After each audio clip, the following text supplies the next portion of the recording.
Chapter 25. Hai Ryue had always been swift and decisive. When Chiyu arrived at the school gate, she was already waiting in the top sports car.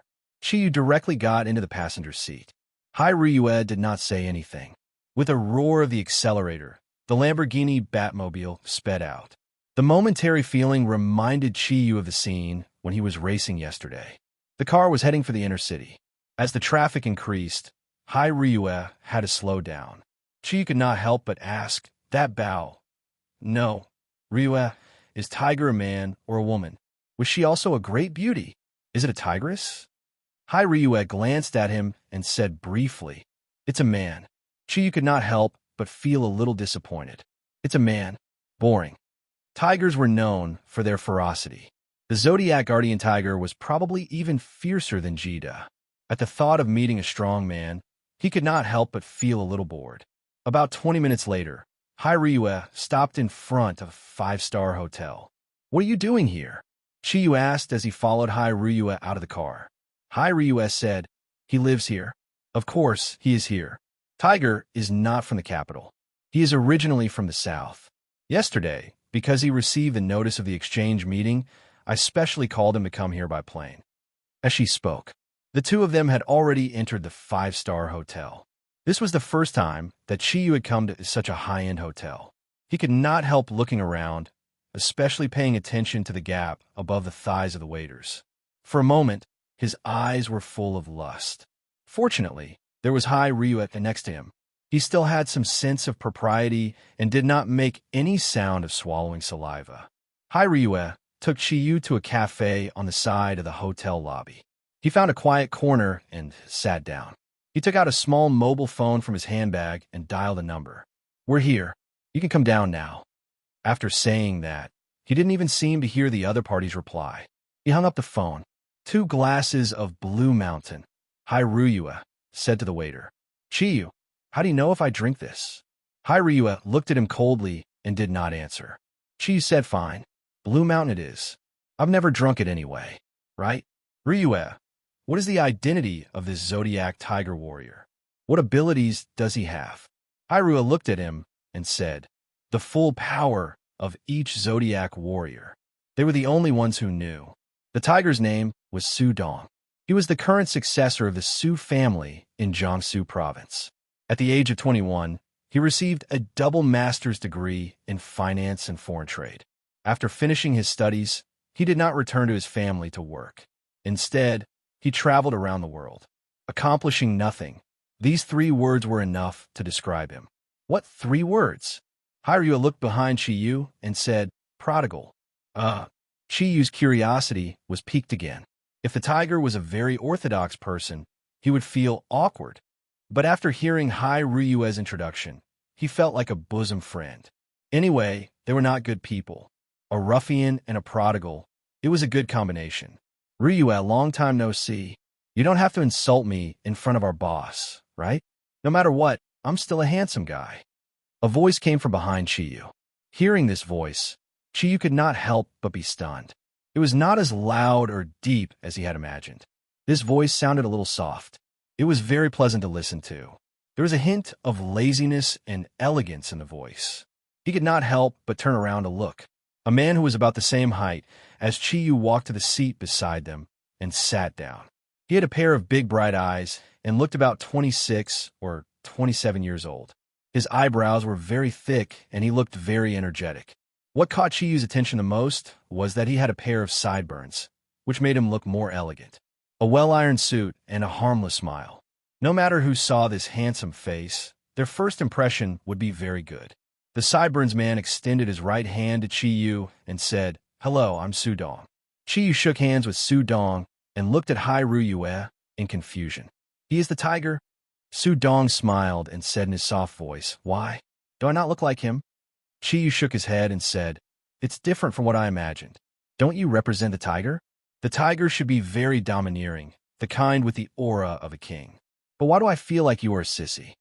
The muscles on Su Dong's face twitched a little, but he still maintained his smile and said, "Maybe, but I feel that a man's aura of a king should be placed in bed. That is the best time to show it. My motto is, who said that a sissy can't be lewd? Don't you think so? Big brother Kieran. Chi was stunned for a moment. Then he grabbed Su Dong's hand again and said with a trembling voice, "Great minds think alike." From his first impression, this Zodiac tiger warrior with sideburns gave him a much better feeling than Hai Ruyue.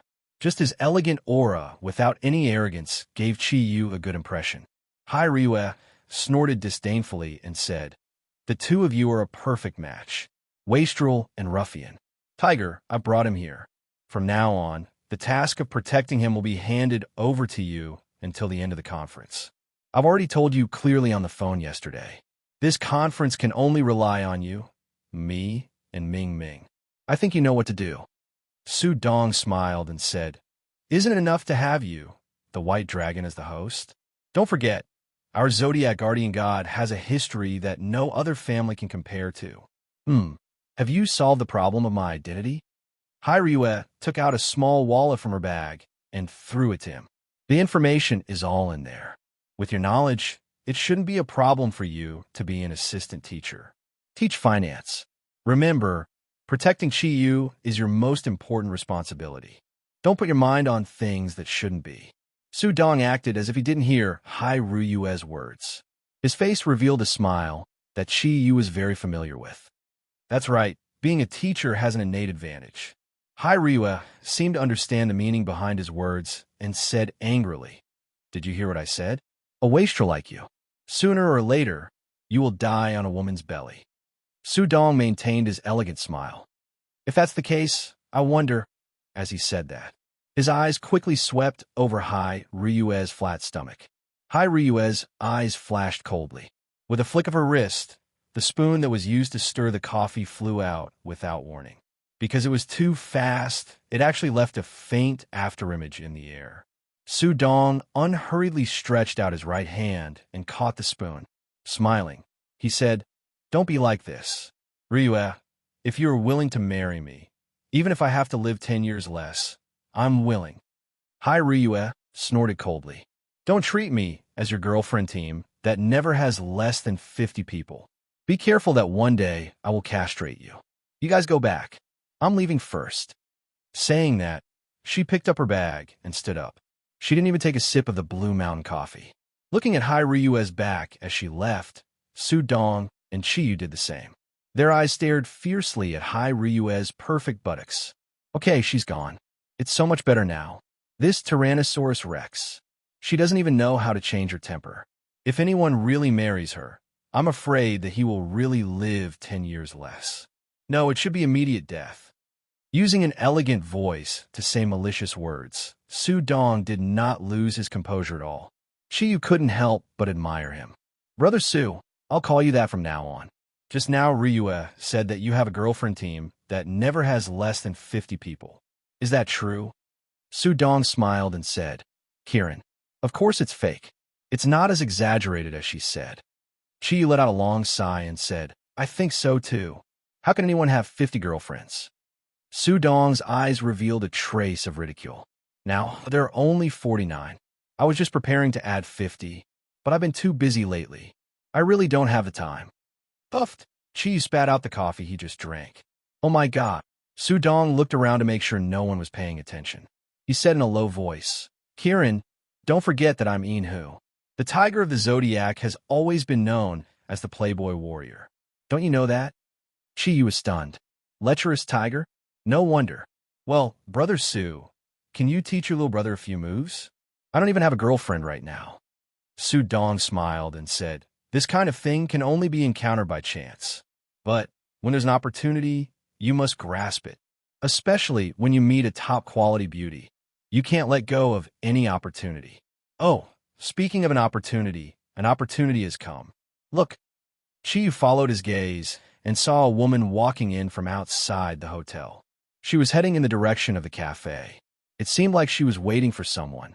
Chi couldn't help but be somewhat dazed at the sight of this girl, as a sense of familiarity rose within him. At this time, Su Dong had already stood up. He gave Chi a look and walked over to the woman. At this time, the woman had already sat down at a seat by the window. Her eyes were looking out of the hotel. Chi couldn't help but find it funny when he saw Su Dong sitting down opposite the woman. Because there was some distance between them, he couldn't hear what the two were talking about. Su Dong displayed his usual elegant manner and seemed to be happily chatting with the woman. After about 5 minutes, he stood up and took out a business card from his suit pocket and handed it to the woman. Only then did he return to Chi Yu's side. Do you know her? Chi Yu didn't wait for Su Dong to sit down and asked curiously. Su Dong smiled and said, Of course I don't know her. That's the standard. Look at how good her skin is. Her appearance and figure are all top-notch. She's definitely the best. I've already given her my business card, but this girl seems very pure. I've been talking to her for a long time, but I couldn't get her name out. It's really strange. Chi Yu asked curiously. Then how did you talk to her? Su Dong smiled and said, There are many methods. It's very simple. For example, pretend to recognize the wrong person, or ask for the time, or pretend to have an identity. All of these can be easily approached. As for how to perform, it depends on the standard. Fortunately, I should have given her a good impression. If there's enough time, I have 50% confidence. It's a pity that I'm going to Qingbei with you. I hope your Qingbei University also has such a top quality. This time, Chi Yu revealed a smile on his face. Brother Su, it seems that your standard is still not good enough. It's easy to ask for the name of this top quality. I can even ask for her phone number and hold her hand. Do you believe it? Su Dong seemed to have gotten to know this Kirin, who didn't have an outstanding appearance. Oh, I didn't expect that you're also an expert. Then I'll have to see. If you can do it, I'll treat you to a feast. How about it? Chi Yu smiled mischievously and said, All right, it's settled then. But if we're going to have a feast, I still need to bring 2 people. Su Dong nodded and said, That's easy. Brother, go quickly. When I asked her just now, she said that the person she was waiting for seemed to be coming. You don't have much time. Chi Yu stood up confidently, smiled faintly, and walked towards the girl. Su Dong looked at Chi Yu. He really couldn't believe that Kirin, who was obviously inferior to him in terms of appearance and behavior, could do something that even he couldn't do. Could it be that he wanted to force himself on her? That would go against the basic principles of the Casanova clan. There's nothing wrong with picking up a younger sister, but the key is to make the other party willing. Just when Su Dong was worried whether Chi Yu would force himself on her, Chi Yu had already walked to the place where he was previously sitting and sat down. The girl raised her head and looked at Chi Yu. At first, she was stunned, but then a sweet smile immediately appeared on her face. That was the smile that Su Dong had used several gentle methods to not see before. It was a smile that came from the heart.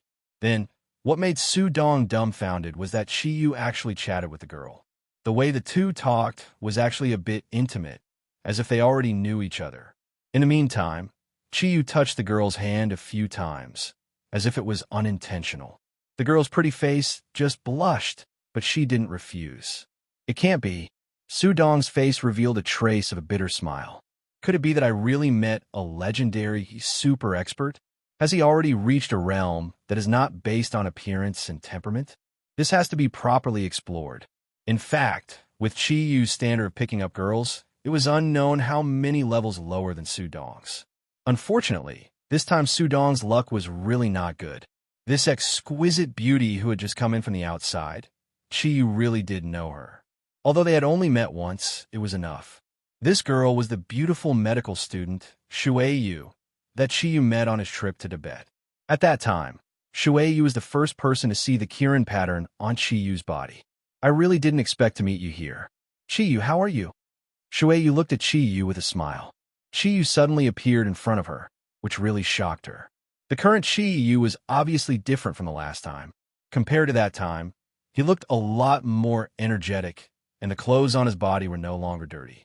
You could even smell the fresh air. Chi Yu chuckled and said, I also didn't expect to see you here. Shui Yu, when did you come back from Tibet? Shui Yu smiled and said, I should have come back before school started, but who knew that there would suddenly be a small plague in Tibet, so I stayed for a period of time.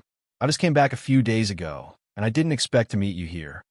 Chi Yu said, This proves that we are fated. You really are an angel in white. I still remember the last time you slapped me. It actually directly knocked me out. I don't know if I was too weak or if your hands are too strong. As he said that, Chi Yu grabbed Shui Yu's small hand that was on the table and looked like he was carefully observing it. Shueyu's pretty face turned slightly red, and she gently twitched and said, "Don't be like this. Last time you were too weak. Now it's okay, right? What are you doing? Are you still working on your nude art creation?" Chiyu glanced at the dumbfounded Su Dong in the distance. He knew that his goal had already been achieved. He hurriedly stopped while he was ahead and let go of Shueyu's soft hand. He said, "Yes, I'm still working. How about it? Are you interested in being a model for me?" When Shueyu heard this, she couldn't help but think of what Chiyu said about creating nude art. Her pretty face couldn't help but turn even redder. She stuck out her cute little tongue and said, "No, if my father finds out, I'm afraid he'll beat me to death." Chiyu looked at her cute appearance and couldn't help but be a bit silly. How could that be? Who would bear to beat a girl as cute as an angel like you? "You aren't you going to introduce me?" A low voice sounded. Chiyu and Shueyu looked at the same time and saw a man wearing casual clothes come to their table. This man looked to be in his 40s. His appearance was resolute, especially his gaze, which actually had a bit of a metallic texture. Meeting his gaze, Chiyu instantly felt the thundercloud force in his body fluctuate slightly. His gaze appeared to be absent-minded for a moment, but quickly returned to normal. Shueyu stood up and affectionately held the middle-aged man's arm, saying, "Father, you've finally come. You just came back from abroad. Why didn't you go home to stay and instead ran to a hotel?" The middle-aged man lovingly patted his daughter's hand and said with a smile, "It's not that father doesn't want to go back. There's no other way. This time, there are a few foreign experts who came back with me. I have to first make arrangements for them, and then I'll go back with you. I'm afraid your mother will nag me again." His voice wasn't as cold as his appearance and seemed very kind, giving people a feeling of familiarity. "Hello, uncle. I'm called Chiyu." When Chiyu heard that it was Shueyu's father, he hurriedly stood up. Although Shueyu's father was slightly shorter than him, for some reason, Chiyu felt that his figure was abnormally tall. That was a kind of invisible aura. The middle-aged man nodded to Chiyu and looked at his daughter with some doubt. Shueyu hurriedly explained, "Father, this Mr. Chiyu is in the arts industry. The last time I was in the same car as him on the way to Tibet, I didn't expect to coincidentally meet him here today." Chiyu smiled, saying, "That's right. Miss Shueyu and I are really fated. However, I'm no longer simply creating now. In order to have more creative knowledge, I've recently been studying at a school." In front of Shueyu's father, Chiyu deliberately restrained his rascally appearance. The clothes he wore were all branded by Ryue. Although his appearance wasn't considered outstanding, his tall and straight figure, cheerful smile, and restrained gaze made it easy for people to have a good impression of him. As expected, the middle-aged man smiled, saying, "It's a good thing for young people to learn more things. May I know which school you're in? Don't tell me you're in the same school as my daughter." When the middle-aged man finished speaking, Chiyu suddenly discovered that a faint cold light flashed in the depths of the middle-aged man's benevolent expression. Chiyu felt strange in his heart. He didn't discover that because he was cultivating the Chilean Ascension art, his senses had already become a lot sharper. "No, I'm not studying medicine. I'm currently studying at Qingbei University's philosophy department." "Oh, so it's like that." The trace of coldness in the middle-aged man's eyes very naturally disappeared. "I'm called Shueyin. If there's a chance in the future, you're welcome to visit our house. Let's go. If we don't go home, I'm afraid your mother will really get angry." Shueyu smiled slightly and said to Chiyu, "Then we'll go first. If it's really like you said, maybe we'll meet again." Chiyu nodded, saying, "We definitely will. Uncle, Miss Shueyu, take care." Watching Shueyu father and daughter leave, Chiyu retracted his gaze. What attracted him the most about Shueyu was the feeling of being as kind as water. Even a ruffian like him wasn't willing to blaspheme this kind-hearted little girl. "All right, stop looking. I didn't expect brother's level to be so high. Looks like I really showed off." Without knowing when, Su Dong had already arrived at Chiyu's side. His expression was a bit gloomier than before. Chiyu laughed, saying, "Brother Su, remember that you owe me a meal. This girl is called Shueyu. That was her father just now. She's called Shueyin. How about it? Did I get the name? Shueyin? This name is very familiar. Su Dong revealed a pondering gaze. Qiyu said, both father and daughter are studying medicine. Miss Shuei is indeed like a white-robed angel. Studying medicine? Shuei. Ah, I remember now. It's actually Professor Shuei. He really met a benefactor when he went out. Qiyu, this Professor Shuei is not an ordinary person. He is a first-rate genetic researcher in our Yinhuang Republic. He has made great contributions to the country in medicine. He is one of the most outstanding medical scientists in our Yinhuang Republic. No wonder his name was so familiar. I didn't expect to meet him here. Qiyu said in surprise. That powerful? Genetic inheritance? Why do I remember Shuei saying that she studied Chinese medicine? Su Dong said, that's right. Professor Shuei has always advocated the combination of Chinese and Western medicine. He himself is a Chinese medicine practitioner, so it's normal for his daughter to study Chinese medicine. Moreover, don't you feel that Professor Shuei is a hidden expert? Qiyu shook his head. I didn't notice that. I'm not as strong as you guys. Although he could feel that Professor Shuei aura was not ordinary, it was only a hazy feeling. Su Dong said, the energy fluctuations on this Shuei fighter's body are very strong, especially when you were talking to him just now. The energy fluctuations on his body were even more obvious. Otherwise, I wouldn't be so sure. It seems that this medical scientist is not an ordinary person. However, this has nothing to do with us. If he can have a good relationship with his daughter, it would be a good thing. Professor Shuei medical skills are very famous. In the future, if our Zodiac warriors are injured, looking for him will definitely be the right choice. Looks like I'm really old. I can't compare to you young people when it comes to picking up girls. Qiyu said snappily, all right, you already have 50 girlfriends. If you keep going, you won't let us bachelors live. Let's go back to Qingbei. I think you still have to report to the school. This time, I'm afraid Qingbei University will have another lewd teacher. The smile on Su Dong's face did not diminish. It was obvious that he was not ashamed, but proud. It should be the perverted tiger teacher. But don't worry, I will definitely protect you. Listening to Su Dong's special voice, Qiyu laughed mischievously and said, I don't need your protection. However, after arriving at Qingbei, there are a few women you can't fight with me over. How about it? The conversation with Shuei just now was just a coincidence. When it comes to picking up girls, Qiyu naturally understood that he was far from this perverted tiger. Just based on appearance, they were already not on the same level. The two left the hotel, took a taxi, and directly returned to Qingbei University. Qiyu returned to the dormitory, while Su Dong went to the school administration office to report. He had to admit that Hai Ryua's abilities were extensive. In just a short day, she was able to find a teacher position for Su Dong. In Qingbei University, this was definitely not something an ordinary person could do. When Qiyu returned to the dormitory, it was already noon. Just as he opened the door, he immediately smelled the familiar aroma of food. In the hall, Su Qing was just bringing the dishes to the table. When she saw Qiyu, she immediately asked, why did Ming Ming suddenly ask for leave? Did you go out with her last night and do something bad? Qiyu hurriedly said, I'm wrongly accused.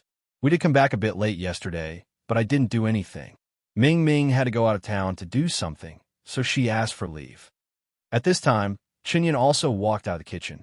Hearing Qiyu's words, she couldn't help but burst into laughter and said, Qiyu, why do I feel that your words are a bit more obvious?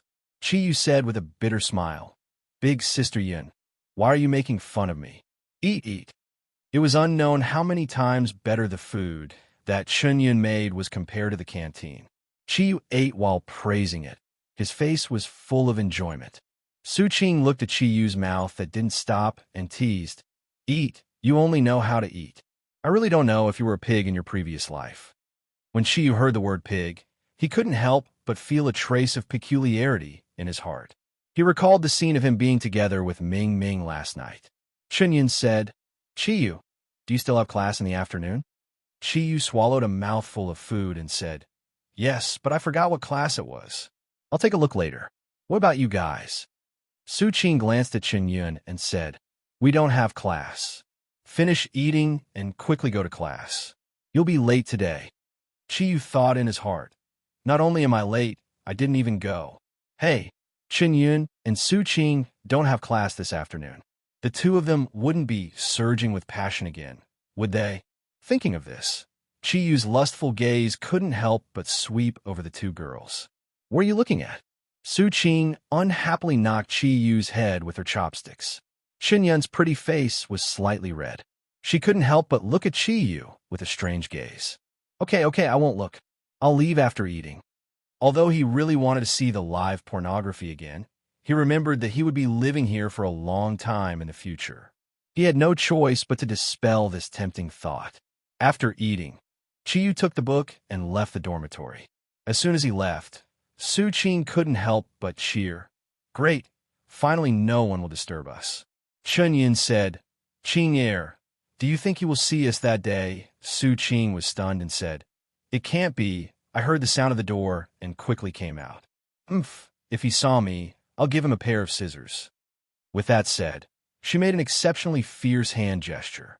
On the way to class, a certain someone suddenly felt a slight abnormality in his lower body and sneezed. F***, who's scolding me? The afternoon class was simply a heavenly book for Chi-yu. Because the effect of last night's cultivation was very good, his spirit was unusually excited today. In addition to the various cultivation methods of Kirin and Kirin's secret arts, his mind often flashed with the scene of Chen-yun and Su-ching, that pair of beautiful girls in bed. For a moment, his heart couldn't help but be a little confused. 2 weeks quickly passed. Chi-yu lived a cycle of life every day. During the day, he went to class, cultivated at night, and when he didn't have class, he would spend his time in meditation. Although he didn't know what level his strength had reached, but every time he cultivated, he could clearly feel the thundercloud force in his body increase. In these 2 weeks, a piece of news from Qingbei University couldn't help but make him somewhat unhappy. In the majority of the female students, there was a handsome teacher in the finance department. This teacher was none other than the perverted tiger, Su Dong. In Chi-yu's view, this perverted tiger wasn't here to protect him, but to pick up girls. In these 2 weeks, he didn't even see a shadow. As the time they spent together increased, Chi-yu, Su-ching, and Chen-yun also became more and more familiar. Although Su-ching's character was a little impatient, she didn't lose her liveliness. On the other hand, although Chen-yun looked friendly on the surface, it made Chi-yu feel that she was always hiding something.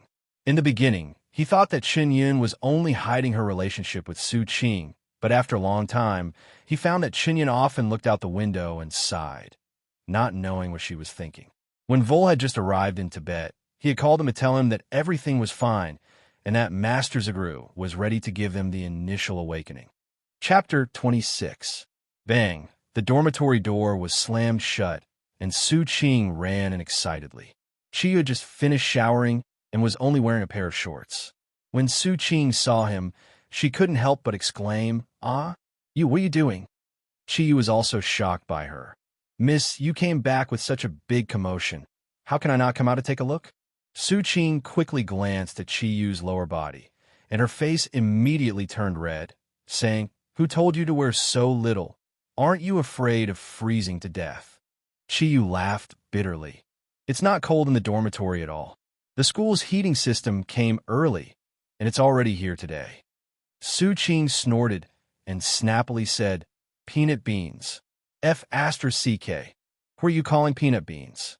Do you want to try? A man's dignity was the easiest to be touched in that aspect. Su-ching looked at Chi-yu's angry expression and couldn't help but laugh, saying, Who wants to try with you? Take advantage of my good mood and quickly go back to your room and put on some clothes.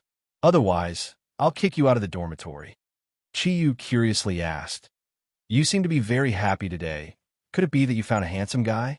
The heavens wouldn't be so blind, would they? Su-ching glared at Chi-yu hatefully. He said, Who likes those stinky men? Although there are many people chasing after me, none of them have caught my eye. Oh, right, don't you know? The school is going to organize an autumn outing. Finally, I don't have to stay in school anymore. This is a good opportunity to play. Moreover, it's said that this spring outing will last for several days. It's a relatively far place. Chi-yu was startled. He said, spring outing. This word was already somewhat far away from him, and the last time it was said was 6 to 7 years ago. Looking at Chi Yu's somewhat dejected expression, Su Qing asked doubtfully, "What's wrong with you? Don't you want to go? I don't think you're the kind of nerd who chooses to stay in school and study by himself." Chi Yu forced a smile and said, "Why wouldn't I want to go? I wonder where I'm going this time."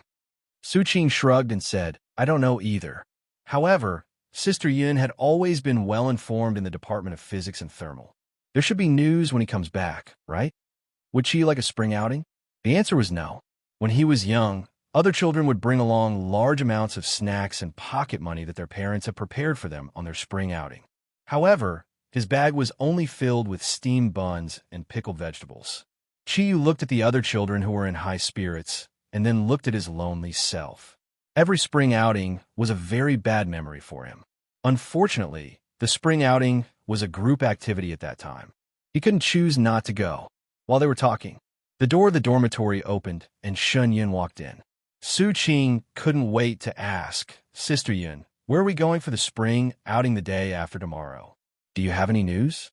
Shun Yun smiled faintly and said, "Girl, you are always so impatient. Won't the school announce it tomorrow?" Su Qing pulled Shun Yun's hand and said coquettishly, "No, I want to know now. You must have news, right?" Shun Yun smiled and said, "I'm afraid you will be disappointed. We're going to Beidei this time." The moment Su Qing heard the 3 words Beidei, her expression immediately fell. "It can't be. Our Qingbei University is too tasteless. I don't know how many times I've been there since I was young, but we are going again. How boring." Beidei was a seaside tourist area not far from the capital. As long as you were a Beijinger, you would have been there before. The sea there was a good place to relax in the summer. Su Qing didn't expect that they would be going there. Shin Yun said, "Qing, don't be like this. Beidei has been focusing on greening and protecting the sea for the past 2 years. It is much better than before. Although it is a bit cold at this time of year and not suitable for swimming, eating seafood is not bad. Anyway, we're just going to play, look at the sea, and relax." Su Qing curled her lips and said, "That is the only way. The school will not change its mind because of me." No wonder Chi Yu wasn't very happy when he heard about the spring outing. He must have known. "Pervert, tell me, did you already know?" Because Chi Yu's eyes were habitually glued to the ice cream on them, the title of pervert had already landed on him a week ago. Chi Yu said helplessly, "How would I know? But going to the sea seems to be good too. I have never been there before." Su Qing and Shun Yun looked at each other in surprise. "You have never been to the sea? It can't be." Chi Yu said, "What's new about it? If I have never been there, then I have never been there. All right, beauties, I will return to my room first. Call me when it's time to eat." "What a pity. I can't swim now, why don't?" Just when one of the beauties saw these words, Chi Yu didn't say it out loud. He was no longer the child of the past. After a short memory, he immediately walked out of the unhappy childhood. The sea was once a place of his dreams, and this opportunity was not bad. 2 days later, Qingbei University's super-large tour group left the capital early in the morning. A total of 10 large tour cars headed towards Beidei, which was 200 miles away. The reason Qingbei University chose Beidei was actually very simple. It was because it was already past the peak tourist season. Right now, it was the cheapest time to travel in Beidei. Whether it was food or accommodation, it was much cheaper. Moreover, Beidei was very close to the capital. The tourist facilities were complete, and it was very convenient to go back and forth. As soon as Chi Yu sat in the car, he immediately aroused the jealousy of many of his fellow male compatriots. The tour cars that Qingbei University hired were very spacious. Each car was double-decker and could accommodate 300 people at the same time. Each floor had 3 seats, and in the middle was an aisle. Su Qing and Shun Yun had many friends. But because Ming Ming had asked them to take care of Chi Yu before she left, and seeing that Chi Yu was lonely, they sat together with him. No matter who it was, having 2 beauties by his side would probably arouse the jealousy of other men. Looking at the scenery outside the car, Chi Yu's mood today was abnormally happy. He tightly hugged his school bag, as if he was afraid that it would run away. The things in the school bag were not expensive, but they were specially prepared by Shun Yun for him yesterday. They were all his favorite things. For the first time, this was the first time that Chi Yu had brought his own delicacies on a spring outing. How could he not be happy? There are still 2 hours left. Chi Yu, let's play something. Su Qing's eyes flickered with a mischievous light as she looked at Chi Yu. Chi Yu smiled and said, "Sure. What do you want to play?" Su Qing thought for a while and said, "The car is small. How about, let's play rock, paper, scissors. The three of us will take turns to play rock, paper, scissors. Whoever loses has to answer a question from the winner. No lies allowed. How about it?" Chi Yu was stunned for a moment before he forcefully suppressed his laughter. Putting on a reluctant expression, he said, "All right then." As a former ruffian, rock, paper, scissors was a common occurrence to him. Su Qing playing rock, paper, scissors with him, wasn't it the same as offering her secrets? "Then I'll play with you first," Su Qing said impatiently. She chose the simplest rock, paper, scissors. Although it was simple, it was also a psychological test. Unfortunately, she met Chi Yu. Without any suspense, Chi Yu won the first round. "I won. Qinger, can I ask a question?" Chi Yu smirked as he looked up and down at Su Qing. Because it was an autumn outing today, Su Qing was dressed particularly casually, wearing a long-sleeved t-shirt. The white t-shirt outlined her exquisite body, and she wore a sky-blue skirt, revealing a pair of beautiful legs that attracted countless lustful eyes. "What are you looking at? Best of 3, okay? You just won the first round." Su Qing was not a person who would easily admit defeat. "Gosh, you didn't say it just now. It's not too late for me to say it now." Chi Yu found that he was not a girl's opponent in calculating these things. So he said, "Okay again." After a moment, Su Qing looked at Chi Yu with dissatisfaction. "You go back." Aye. "Okay again. What else do you have to say now?" Chi Yu looked at Su Qing with a smile. Su Qing glared at him and said, "Okay, I'm willing to admit defeat. Ask away." Chi Yu rolled his eyes. From the first round to the last round, Su Qing found a total of 10 excuses. Was this still called admitting defeat? "My question is, who is the person you like the most?" Chi Yu asked while sneaking a glance at Chun Yun beside him. "Mom." Su Qing answered almost without hesitation. Chi Yu almost fainted, scolding himself for asking such a bad question. There was obviously no flaw in her answer.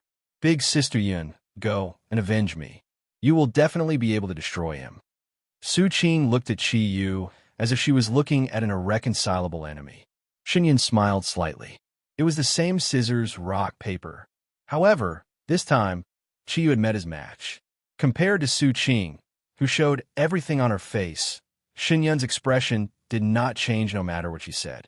After 3 rounds, although Chi Yu won, he still lost one of the rounds. "It doesn't count, it doesn't count. You go back," Su Qing said delicately. Shin Yun smiled and said, "Qing Er, don't be like this. Chi Yu, ask away." Chi Yu looked at Shin Yun. For a moment, he did not know where to start. After thinking for a moment, he said, "Who is your favorite person of the opposite sex?" Shin Yun burst into laughter. At this time, all the students sitting around, as long as they were male, pricked up their ears, waiting for Shin Yun's answer. "Chi Yu, I think your question is stupid. My favorite person of the opposite sex is naturally my dad." Everyone fell to the ground. Many people had already begun to curse Chi Yu in low voices. Chi Yu looked at Shin Yun. Shin Yun also looked at him and shook her head helplessly. Chi Yu said, "I'm not playing anymore. If you keep asking like this, I'm going to die of anger." "No, you want to run away after winning?" Su Qing said angrily. Chi Yu glanced at her and said, "You really want to play?" Su Qing said firmly, "I want to play." Chi Yu said, "Then don't regret it." Su Qing snorted and said, "You're the one who will regret it. Then come." A few minutes later, how could you use a hammer again? "It doesn't count, it doesn't count." Su Qing angrily hit Chi Yu's shoulder. Chi Yu said helplessly, "You want to play? Then how about this? I won't ask you any more questions. Let's end this game, okay?" "No, maybe your luck won't be so good next time. Go ahead and ask, I'll answer you." Su Qing was obviously not convinced. Chi Yu's eyes revealed a trace of naughtiness. He moved closer to Su Qing's ear and whispered something. Su Qing's face suddenly turned red. "You pervert. Her shy appearance seemed to want to find a hole to hide in. Chiyu laughed and said, "You didn't say I couldn't ask this. Quickly answer. I've already given you a lot of face by not asking loudly. I think I'm not the only one who wants to know this question."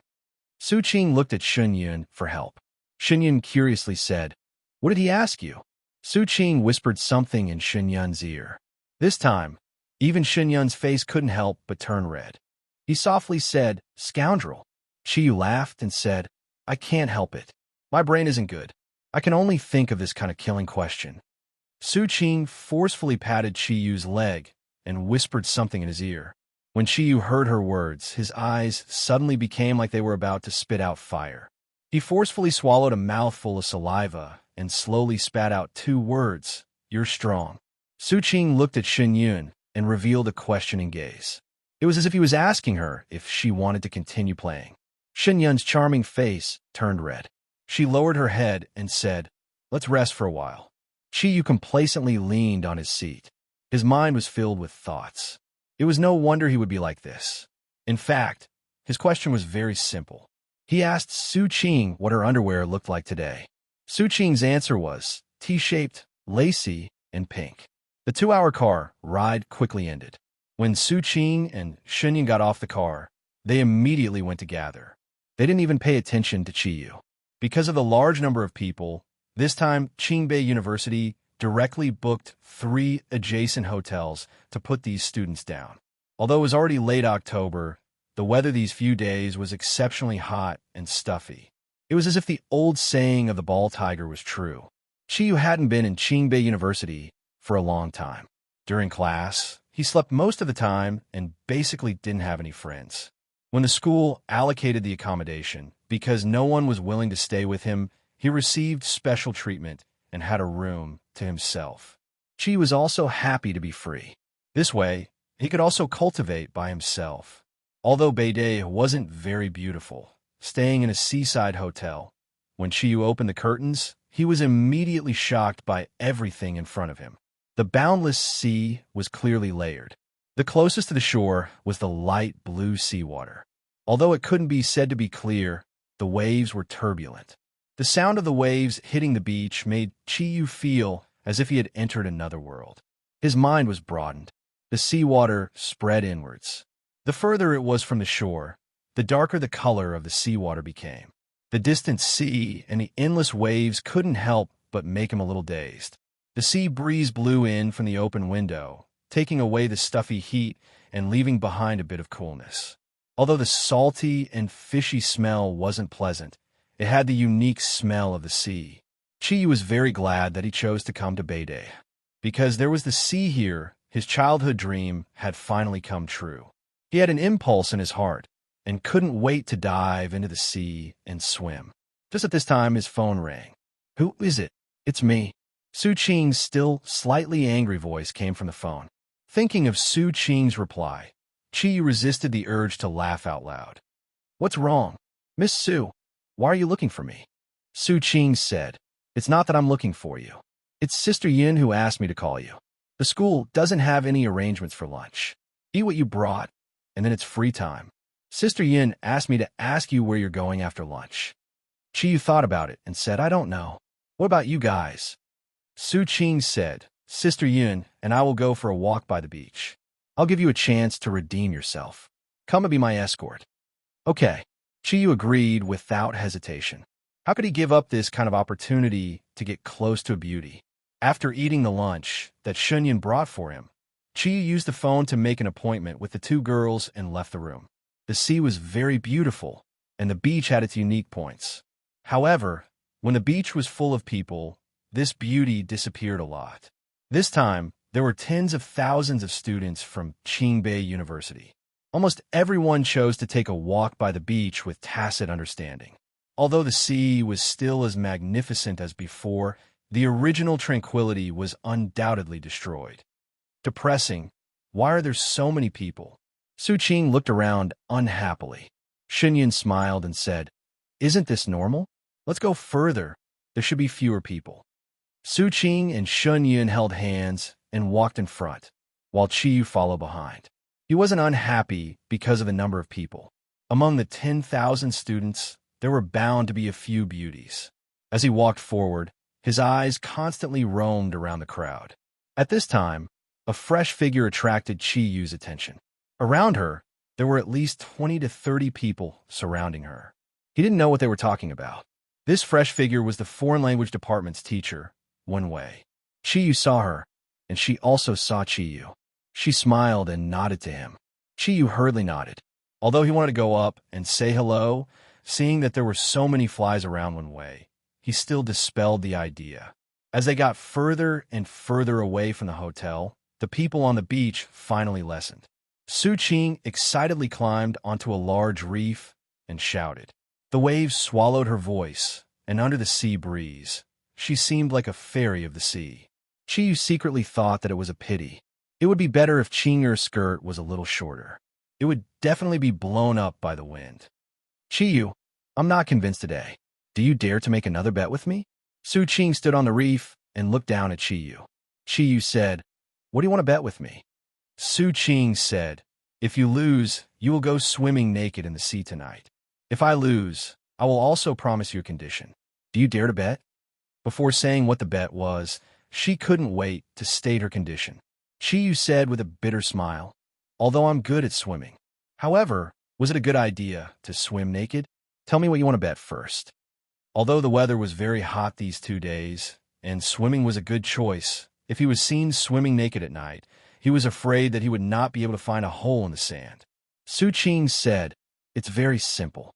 We will start running from here, and whoever reaches the beach first wins. While Chi was stunned, Su Qing had already run out. The terrain they were in was very strange. The reef was between the beach and the sea. If they wanted to reach the beach, the fastest way was to climb over the reef and run to the sea. If not, they could only take a detour. Hey, I haven't agreed yet. Why are you running? As soon as Su Qing started running, Chi-Yu knew that he was tricked. However, his reaction was very fast. He pressed his hands on the reef in front of him and nimbly flipped over. He chased after Su Qing in front of him. Su Qing looked back and smiled. Since you were chasing me, it means that you agree. Come on, come on. Her speed, when running with her long legs, wasn't any slower than an ordinary man's. By the time Chi-Yu reached the reef, she had already jumped off from the other side and was running towards the beach. They were only a dozen meters away from the sea. Chi-Yu glanced behind him and saw that Chun-Yin did not follow. His eyes flashed as he quickly took a few steps forward. When he reached the edge of the reef, he lightly shouted, Appear! His body jumped high into the air as he extended his arms to the sides. The originally disorderly sea breeze quietly condensed around his body. Accompanied by a faint layer of green light, his whole body glided forward. Su Qing was excited. She was just a few steps away from winning. Although Chi-Yu might accuse her of cheating, it was enough to see him suffer a setback. Just as she was imagining Chi-Yu's bitter face, suddenly, there was a light breeze beside her. A tall and straight figure had already overtaken her. Before she could react, the figure had already rushed into the sea. His feet stepped on the water, and he turned around to look at her with a smile. No, that's impossible. Su Qing stopped in her tracks. She could not believe that Chi-Yu could be so fast. Chi-Yu looked at her with a smile and said, There is nothing impossible in this world. Don't you think that I am very talented in sports? Su Qing said, But don't you have a heart disease? And I stood on the reef before you. How could you catch up? There is not enough time. Chi-Yu patted his chest and said, Sorry, my heart is in good condition today. Qing-er, you lost. You have to promise me one thing. Su Qing pouted and almost cried. When she thought of Chi-Yu's question in the car, she knew that this lecher would not say anything good. Before Chi-Yu said his condition, she hurriedly said, The condition must be reasonable. There must not be any insults to women, including not asking me to have an improper relationship with you. Chi-Yu laughed and said, Am I that kind of person? I have always been very kind. Su Qing curled her lips and said, You are kind? Umph. Now I remember why Ming Ming had that kind of expression when we said you were honest. You are a hooligan, a ruffian.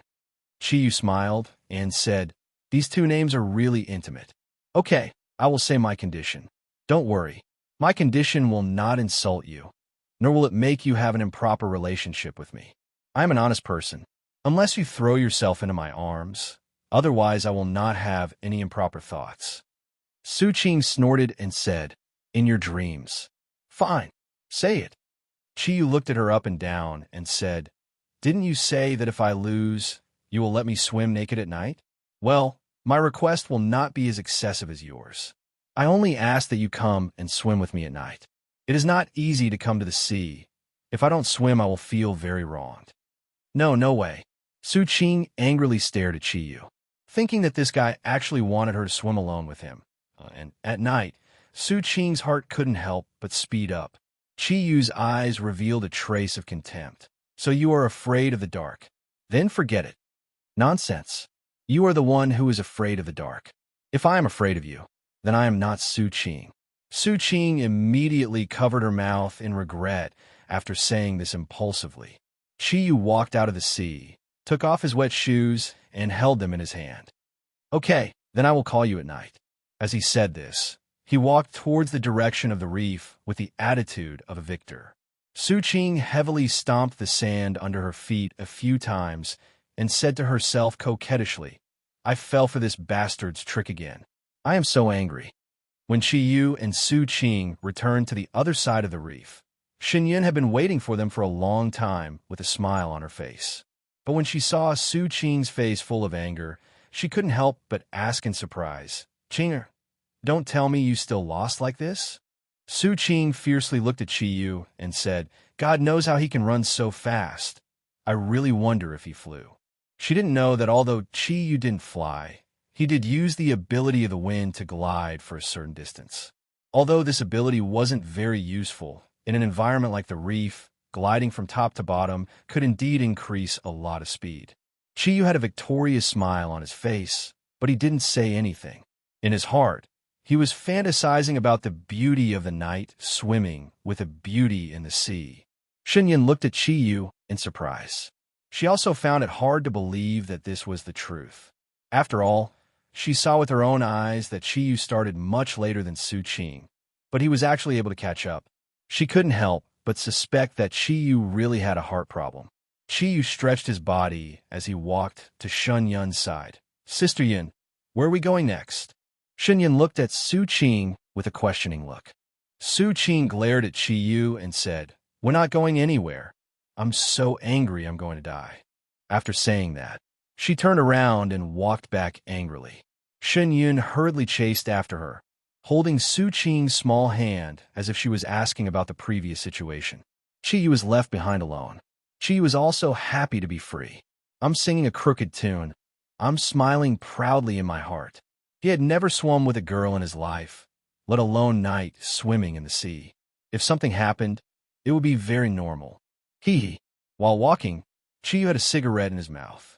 Because he won a lot of money in the car race before Ming Ming left, his price increased.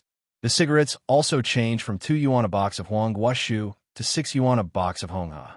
The taste was much better than before. While he was smoking and following the 2 beauties in the direction of the hotel, 3 people walked towards them. In the middle of the 3 people was the lewd tiger. His white casual clothes made Su Dong's originally handsome figure even straighter. He still had his usual elegant smile on his face. On each side of him, there was a beauty. Although these 2 beauties couldn't be said to be stunning, they could be considered delicate. No matter how you look at it, they were at least at the level of eye candy. What made Qiyu very envious was that these 2 beauties looked exactly the same.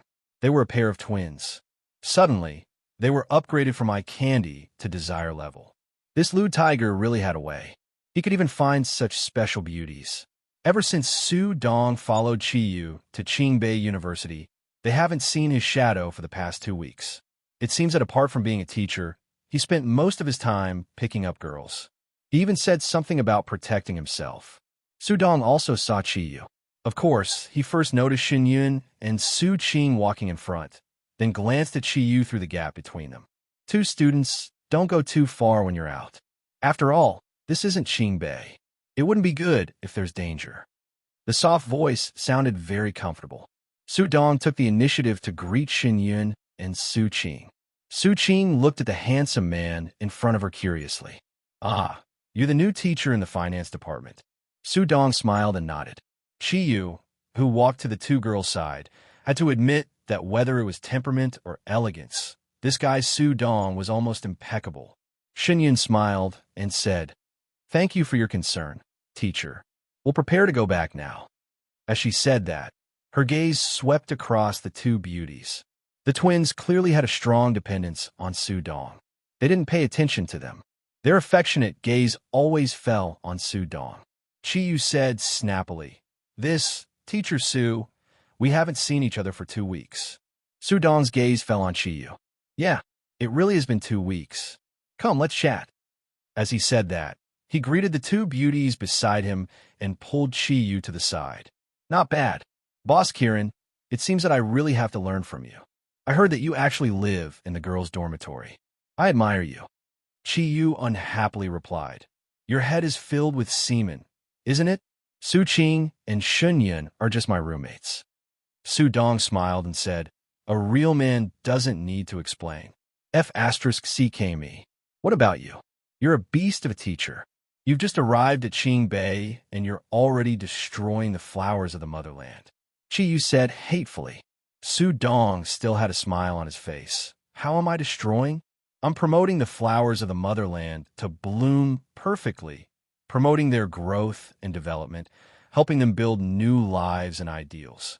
Qing Bei should promote me to be a professor, since I'm such an outstanding teacher who cares about students." Chi looked at Su Dong speechlessly. This guy looks elegant, but his skin is not ordinary thick. This level is obviously much higher than me. Chapter 27.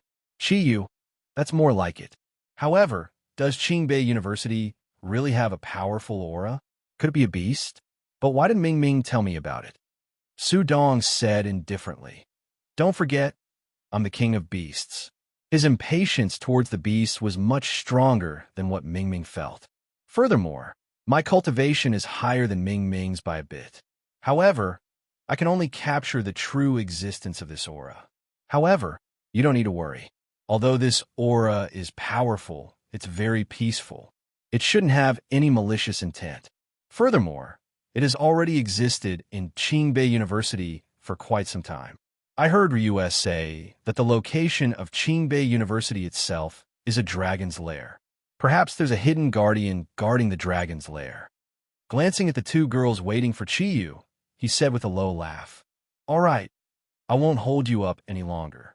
When a flower blooms, it needs to be plucked. Don't wait for the flower to fall and break the branch. I can see that those two girls are still virgins. It's hard for you to hold back. Goodbye." Finished speaking, he left Chi Yu behind and called out to his pair of beautiful twins. Virgins? Are there still virgins in universities in this era? Chi Yu looked at Shun Yun and Jing Qing with a strange gaze. "You know that teacher Su? It seems like you're very familiar with him." When Chi Yu walked to the side of the two girls, Su Qing couldn't help but ask suspiciously. Chi Yu said in a low voice, "You guys have to be careful of this guy. He's synonymous with lasciviousness. He's a famous erotic sissy." Xinyan giggled and said, "But why do I feel that Teacher Su is much more serious than you?" Chi Yu snorted in disdain and said, "He's serious? Would a serious person bring two beauties to stroll around? It's just that he's good at hiding it." Su Qing stuck out her tongue at Chi Yu and said, "Come on, aren't you still together with two beauties? We have nothing to do with you. Don't look at others with your erotic eyes." Chi Yu said, "Qing, are you kidding me? It seems like I'm your roommate, and you're just meeting Su Dong for the first time. Don't tell me you've really fallen for him." Su Qing giggled and said, "All right, don't talk nonsense. Let's go back. Didn't you ask me to swim with you tonight? I have to prepare myself. I don't even have a swimsuit." As soon as he heard Qingya mention the night swim, Chi Yu's lust was immediately ignited, and he hurriedly said, Yes, indeed, we should prepare." Xinyan looked at Chi Yu. "Can I go with you guys tonight? Now that I think about it, swimming at night seems quite interesting." Chi Yu was stunned for a moment. Then a strange feeling rose in his heart. Xinyan was obviously afraid that Su Qing would be at a disadvantage if she went swimming with him. The two of them were, however, the two beauties were swimming with him at night. It seemed to be a good idea. Of course, having two beauties swimming with me is definitely a wonderful feeling. The first time he saw them, Chiyu had clearly seen their alluring figures. If they were to put on swimsuits and play with him in the water, it would definitely be very wonderful. The three of them returned to the hotel and separated.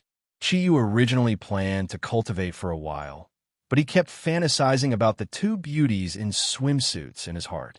He couldn't calm down no matter what, so he could only smoke and watch TV in the room to pass the time. The waiting time was always so long. Chiyu looked left and right, and finally, it was time for dinner. Dinner was arranged by Qingbei University. Although the food wasn't anything good and there wasn't any good seafood, most of the students would usually eat in the school cafeteria. This meal was also very enjoyable. There were often a lot of couples in the university. According to Chiyu's knowledge, no matter which university, when the students just entered the first year, they were relatively pure. At most, they would talk about some topics related to the opposite sex. But when it came to the second year, as long as they had some ability, they would be able to find a partner of the opposite sex. And when it came to the third year, there were very few people living in the dormitory.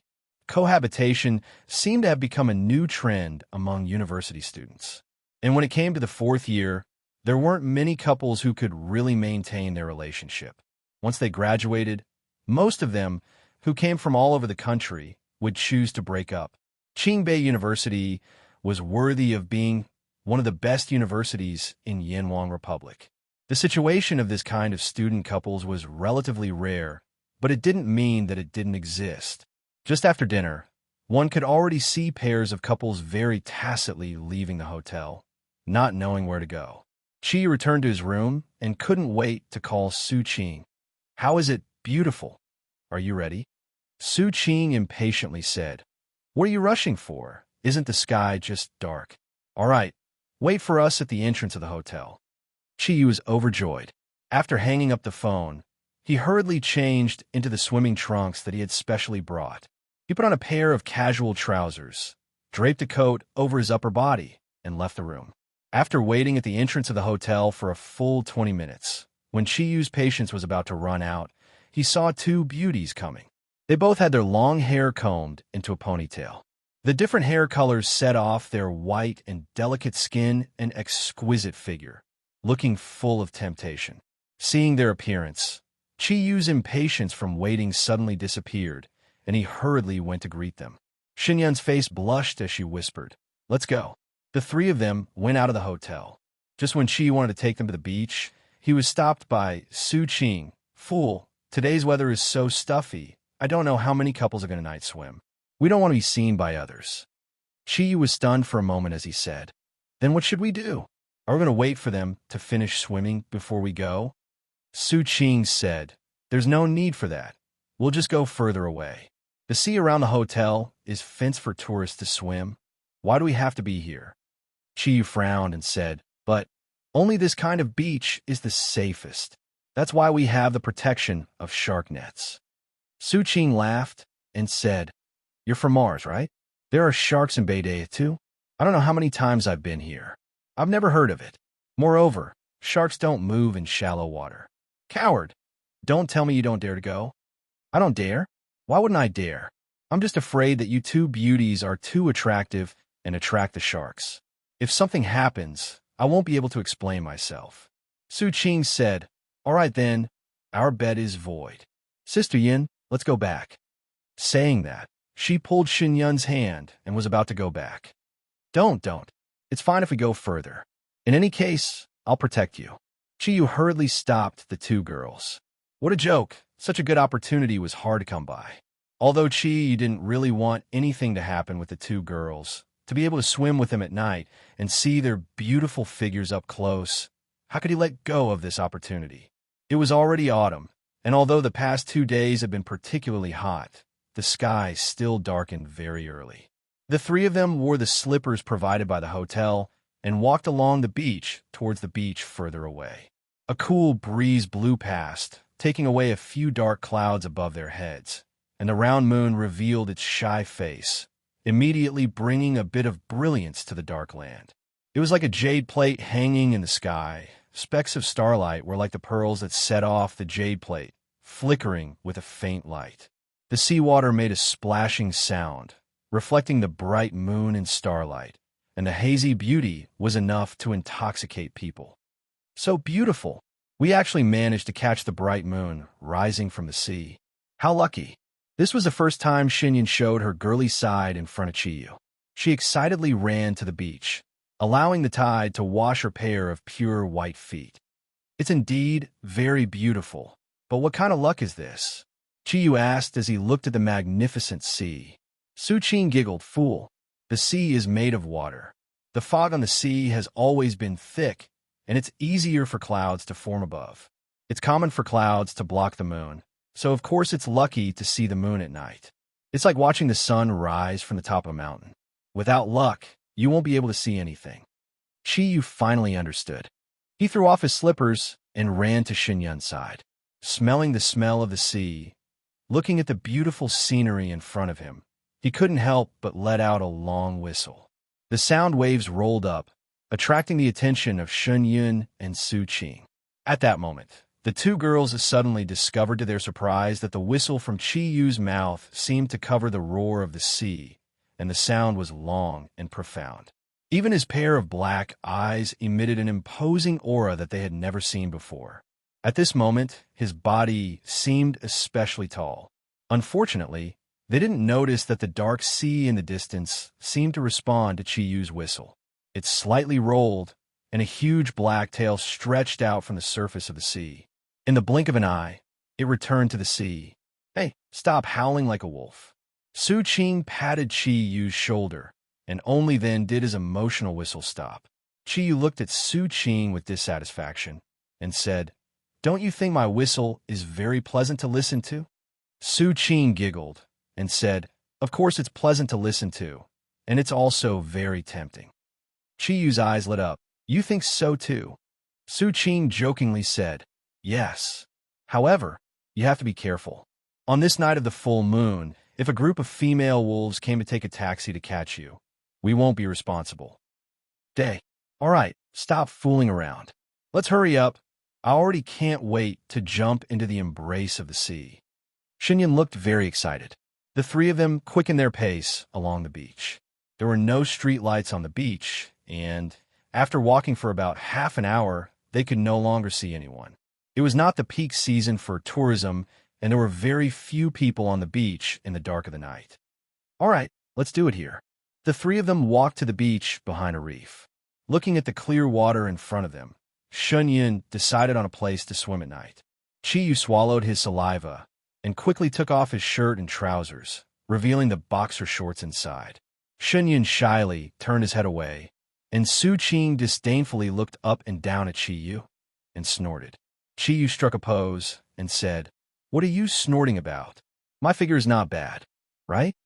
Su Qing stuck out her tongue and said, "You have two muscles, but your character is too bad." Although she really wanted to mock Chiyu, she had to admit that Chiyu's figure was much better than the average person's.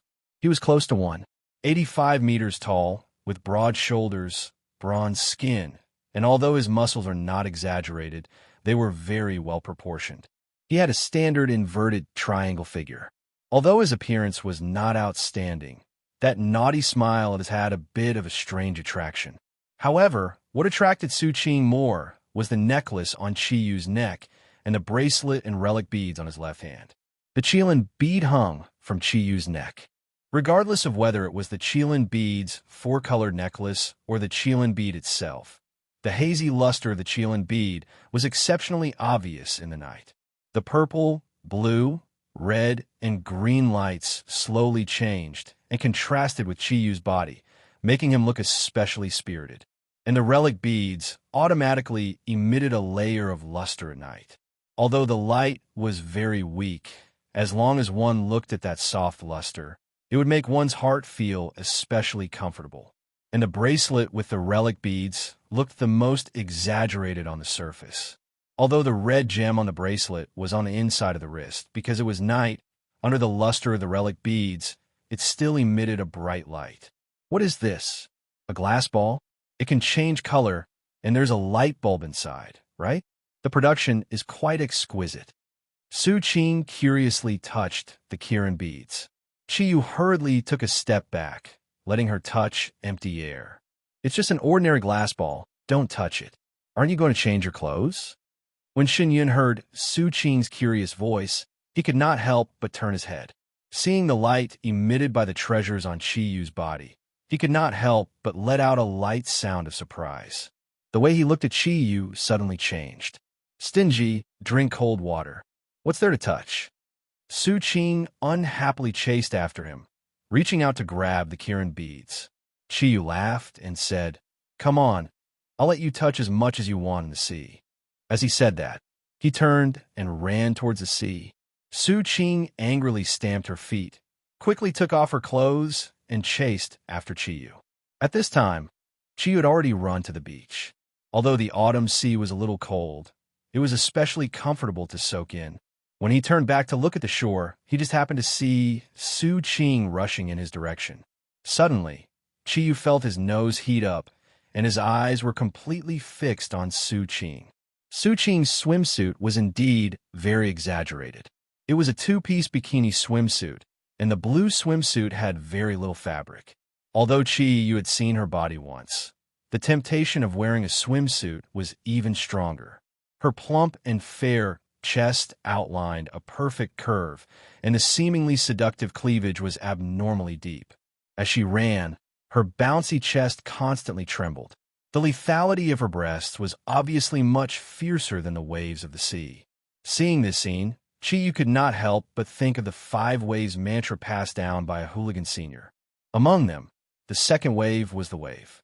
It seemed that in the waves of the sea, his luck with women was really going to come. Just as Qiyu was completely fascinated by Su Qing's graceful and delicate body, Su Qing had also rushed to the beach, and for the 3rd time, she reached out to grab the Kirin bead on his neck. Qiyu forgot that he was already in the sea, and subconsciously stepped back. Su Qing obviously also forgot about this. Her upper body stretched out, but her lower body was blocked by the sea, and her body suddenly fell forward. Meanwhile, Qiyu's upper body leaned back, but his lower body was blocked by the sea, and he suddenly fell back. Su Qing's hand still did not grab the Kirin bead on Qiyu's neck, but she grabbed his shoulder. As the two of them fell forward and backward, their bodies suddenly fell uncontrollably into the sea.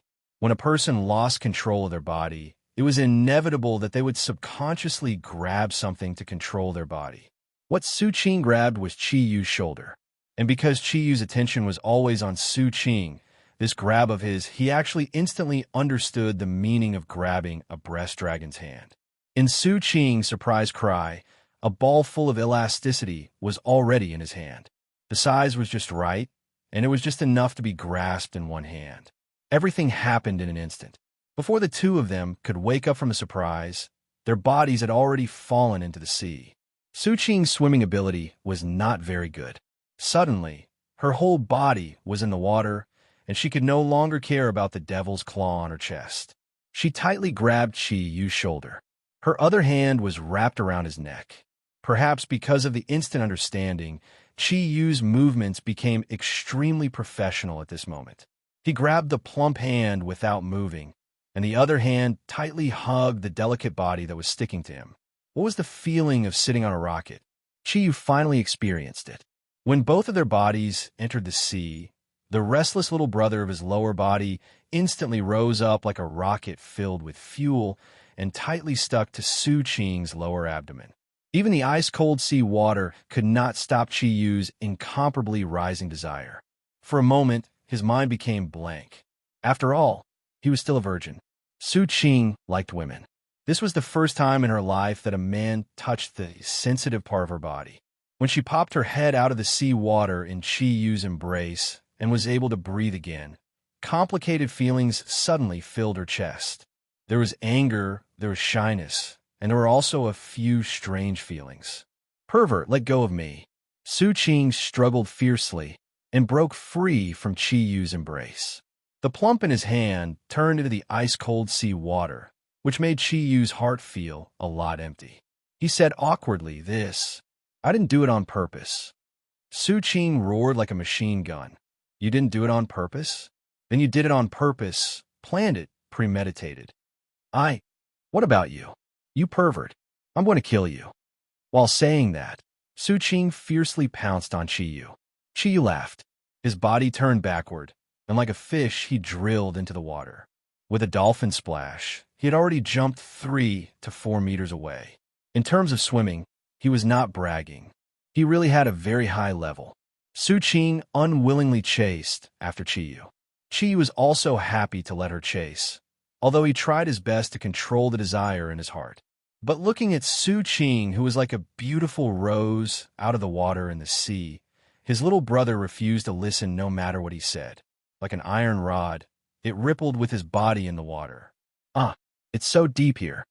Su Qing's swimming level was really average. When Qiyu ran to a deeper place, she finally did not dare to chase anymore. Although her temper had always been very straightforward, she was still a naturally timid girl after all. Qiyu wanted to use the geographical advantage of Su Qing not being able to chase to laugh at her few words. But when his gaze swept past Su Qing's side, his gaze immediately froze, because he just happened to see another mermaid gradually walking into the sea. Shun Yun was currently testing the water temperature as she walked towards the vast and boundless ocean. She was clearly more conservative than Su Jing. A light yellow swimsuit that covered her entire body made her originally extremely white skin appear even more tender. Her long hair was tied up on top of her head.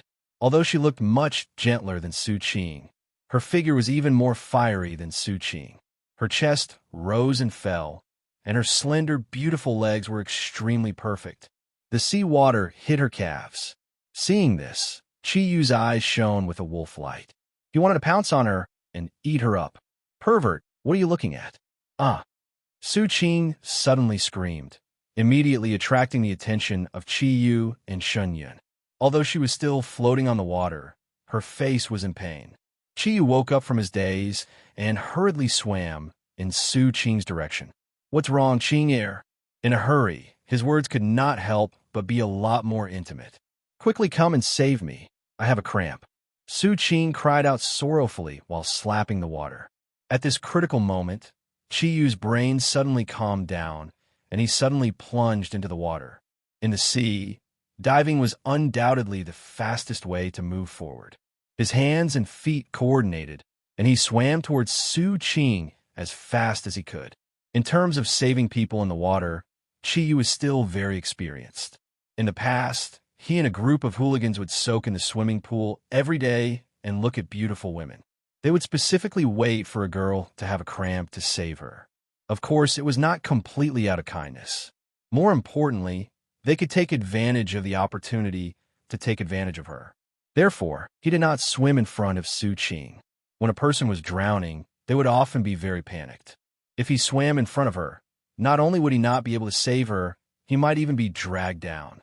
Therefore, Qiyu very nimbly swam directly behind Su Qing, grabbed her waist with both hands, and pushed her upward by stepping on the water, causing Su Qing's chest to leave the water surface. Only by taking a steady breath of fresh air could a drowning person calm down more easily. Su Qing's struggle disappeared, and Qiyu also popped his head out of the water. He took a deep breath, and just as he opened his mouth to ask, Qing, how are you? Before his voice died away, a slender little hand had already reached in front of his neck and grabbed the Kirin pearl. Su Qing exclaimed again. Ever since the Kirin pearl entered the water, it had always maintained its blue appearance. When she held the Qilin bead in her hand, the bead that was originally shining with a faint blue light suddenly turned purple. A numbing feeling made Su Qing instantly let go of her hand. Qiyu was stunned, and only then did he realize that he had been tricked. You lied to me? Su Qing was a little proud and said with some dissatisfaction. So what if I lied to you? Who told you to run so fast? Why does your pearl still have static electricity in the water? Qiyu glanced at the Kirin pearl and said helplessly, How would I know? Jing, you become bad. Su Jing laughed. Didn't I learn it from you? Quickly let go of me. At this time, Qiyu was still holding her waist, keeping her body above the water surface. because Chi-Yu was behind her when Su-Ching turned around to grab. Her body trembled, and it was inevitable that her plump and perky buttocks rubbed against Chi-Yu a few times. And although her figure was a little shorter than Chi-Yu, because she was being held up, therefore, the place where the friction happened to be was Chi-Yu's treasure that had not yet subsided. Feeling the warm and soft buttocks rubbing against him, Chi-Yu felt as if his body was about to explode, and the thundercloud force in his body was constantly surging. Especially the water attribute thundercloud force. In this sea, the fluctuations were extremely strong.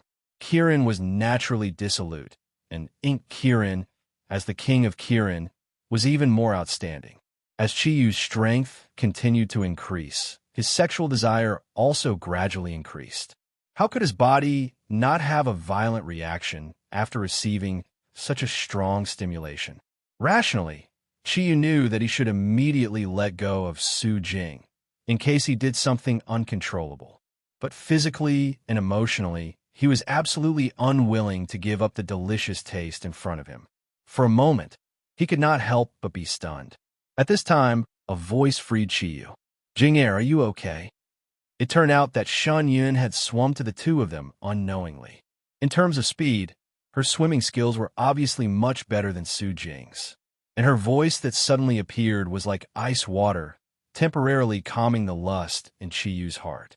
Taking a deep breath, he hurriedly let go of the soft and slender waist in his hands. How could Su-Jing not feel the hot giant stick when she touched it just now? But she had always been cheerful and generous, so she did not care about it.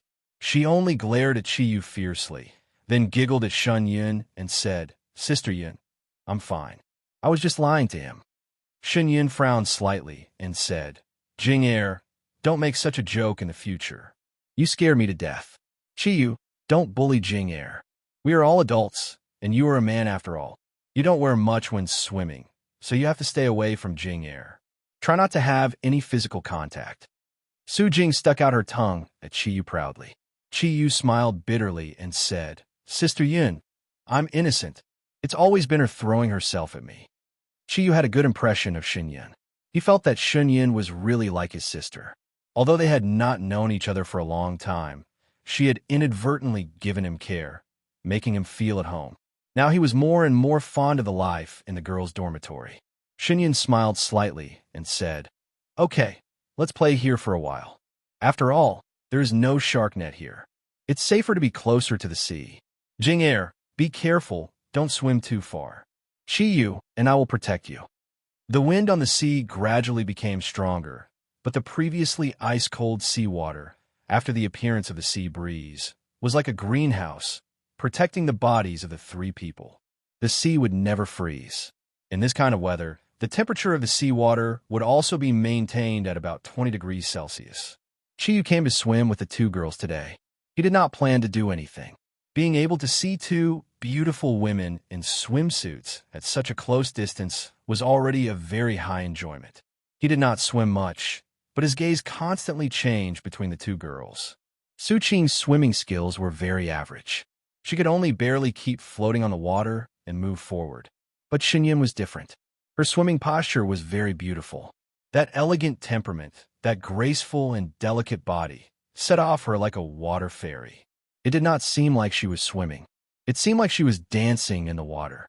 But no matter how she swam, she was always by Su-Ching's side to protect her. She was afraid that she would really have cramps or drown. Because of the wind, the waves gradually became bigger. Swimming in the sea felt different from swimming in any other place.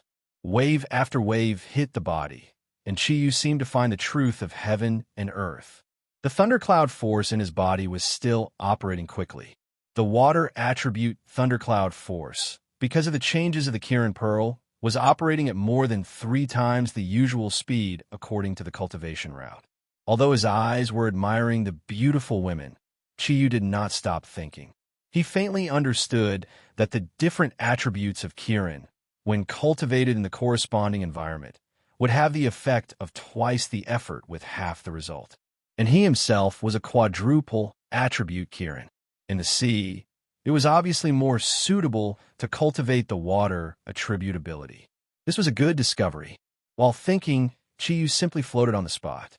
He urged the thundercloud force in his body to cultivate while he continued to admire the two beautiful women's graceful swimming posture. Xinyan swam for a while and turned back to look at Chi-Yu. She saw that he was floating there foolishly and did not swim over. Although his eyes were constantly flickering and often fell on her and Qing'er's embarrassing body parts, at least he still listened to her and did not take advantage of her. Thinking of this, she could not help but have a good impression of Chi-Yu. She said loudly, "Chi-Yu, stay closer to us. We should go back after swimming for a while. The wind is strong. Autumn is still a little cold." Although Chi-Yu did not want to go back so soon, he still nodded. Just when he saw Shun Yun's concerned gaze and was about to swim over, Shin Yun's expression suddenly changed. The smile on her face disappeared in an instant, transforming into terror and shock. At the same time, a cold light blossomed in her beautiful eyes as she shouted in a loud voice, "Chi-Yu, be careful." Chi-Yu also felt that something was wrong. At the same time Shin Yun's expression changed, he first felt an aura. An incomparably powerful aura quickly spread from behind him. That aura seemed to cover the sky and the sun. He could not even tell where it was coming from. Immediately after, the waves of the sea suddenly became stronger. In almost an instant, the sea rose by 10 meters and quickly rose with Chi-Yu's body. Shun Yun and Su Qing, who were below, appeared to be a little smaller because of the height. Shin Yun was much stronger than Chi-Yu had imagined. She did not hesitate and pounced towards Su Qing, who was not far away, and grabbed Su Qing's small hand. When Chi-Yu was completely swallowed by the waves, he clearly saw that Shun Yun had actually hugged Su Qing's body tightly and kissed her cherry lips that were slightly open because of shock. It can't be they were actually being intimate at this time. Chapter 28. His body shot out of the water like a cannonball. The first thing Chi-Yu did was look at Su Qing and Shun Yun's whereabouts. Fortunately, although it was dark, as the inheritor of Kirin's bloodline, Chi-Yu's eyesight was still very amazing. With a glance, he saw Shun Yun struggling to swim towards the shore in the big waves with Su Qing. Because of the impact of the huge wave, they were already very close to the shore. At this moment, he suddenly understood the intention of Shun Yun kissing Su Qing. It was a method of exchanging breaths. It could allow the two of them to maintain oxygen for a short period of time and not suffocate in the sea. At this moment, Chi-Yu could no longer think about why Shin Yun would be so calm, because that powerful aura had already swept over from behind him. Without turning back, Chi-Yu's eyes shone brightly. In order to save his life, he no longer cared about showing his strength in front of outsiders. Confrontation. With an angry roar, the thundercloud force surged out from within his body. Chi-Yu spread his arms to the sides of his body. At the same time, he flipped his palms backwards. In an instant, he used two types of thundercloud force at the same time. The blue was water. Because he was in the sea, the water attribute thundercloud force had been greatly condensed. Although it did not really affect the improvement of Chi-Yu's strength, it at least allowed him to temporarily mobilize the water attribute thundercloud force that was much stronger than usual. The seawater below was immediately pulled by the blue light emitted by Chi-Yu's palms. It turned into a small wave that swept behind him. At the same time, Chi-Yu's arms had already turned blue. In the whistling sea wind, he was like a big bird, gliding towards the shore at the fastest speed he could reach. In times of crisis, people would often be able to display far more strength than usual. At this moment, Chi-Yu's control of the wind attribute thundercloud force was extremely exquisite. Not only did he fully display the power of his own thundercloud force, but he also took advantage of the turbulence of the sea wind. Although his body was erratic, the speed at which he flew towards the shore had greatly increased. Shin Yun and Su Qing finally swam to the shore. It was obvious that the torrent was headed for Chi-Yu. When Chi-Yu used his Kirin ability, it didn't wrap around their bodies. The two girls had already reached the waist-high water and were about to turn around to look. Once they saw it, they could no longer move their gazes away. Chi-Yu, who was in the sky, was as dazzling as a star. The dazzling light didn't come from the Kirin thundercloud force, but from his body. It had a black body, silver fur, and a black and silver horn. All of them exuded the aura of powerhouses. The ink Kirin pattern was so beautiful. The proud ink Kirin raised his head proudly in front of Chi-Yu's chest. Using the thundercloud force would naturally trigger the Kirin pattern on his body. During the day, Chi-Yu had used the wind attribute thundercloud force once, but at that time, it wasn't obvious because he was wearing clothes. Moreover, he didn't use the thundercloud force at that time, so he didn't trigger too much of the Kirin's aura. But now it was different. In order to protect his life, Chi-Yu used almost all of his strength, and the Kirin pattern on his body became particularly clear. What was even more strange was that not only did the Kirin pattern appear on his body, but at the same time, a faint brilliance appeared around his body. The black brilliance couldn't be seen in the dark, but the silver brilliance was extremely obvious. It was clearly an ink Kirin that was galloping. The huge pattern was illusory, but it protected Chi-Yu in it. Under the impact of the powerful aura in front and behind him, Chi-Yu's body was protected by the Kirin illusion, which allowed him to reach the shore at the fastest speed. It wasn't that Chi-Yu didn't want to look back, but he didn't dare to look back. Although he had already raised his flying speed to the limit, he could still clearly feel that the powerful aura was getting closer and closer to him. Sister Yin, Qing run. Chi-Yu didn't forget to shout crazily in the air. Shun Yun's eyes flickered with a dazzling brilliance. He looked at Chi-Yu in the air, but he didn't retreat at all. Su Qing's eyes began to shine. A girl was a girl after all. At this time, she actually said something that almost made Shun Yun, who was beside her, fall into the water. Too handsome. I didn't expect him to be so handsome. It's actually a luminous tattoo, and it's a silver invisible tattoo. Chi-Yu naturally couldn't hear Su Qing's voice. He only wanted to quickly escape from his opponent's attack, and at the same time, he wanted to know what had suddenly attacked him. Judging from a powerful aura, it was definitely not a human, nor could it be any technological facility. The kind of terrifying power. Even when he faced Xie, he didn't feel it. Chi-Yu naturally couldn't be compared to the first time he saw Xie. But the guy behind him, just the aura alone was enough to fill his heart with fear.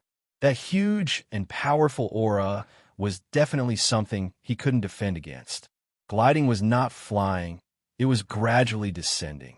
Under the situation where Chi-Yu was operating thundercloud force at full strength, the ground was already in front of him.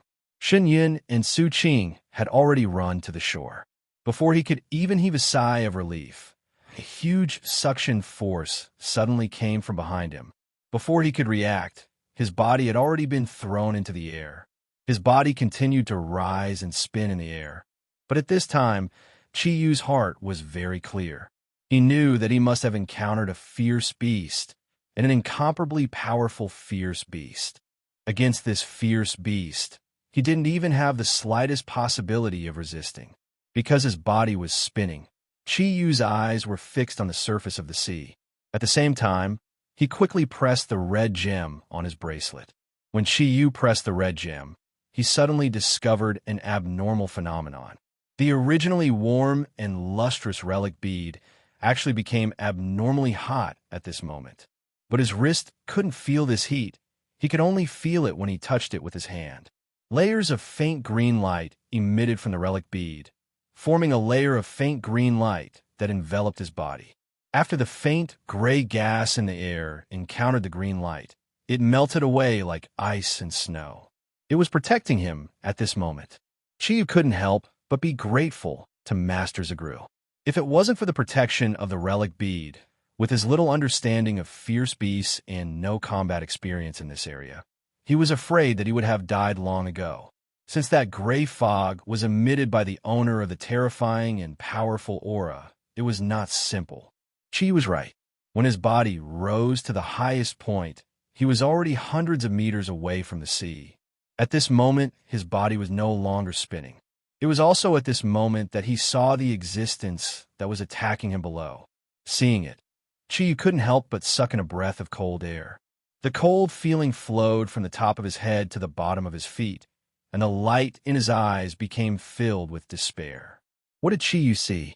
He saw a snake. Chi himself wasn't afraid of snakes. With his background, no one had ever controlled him since he was young.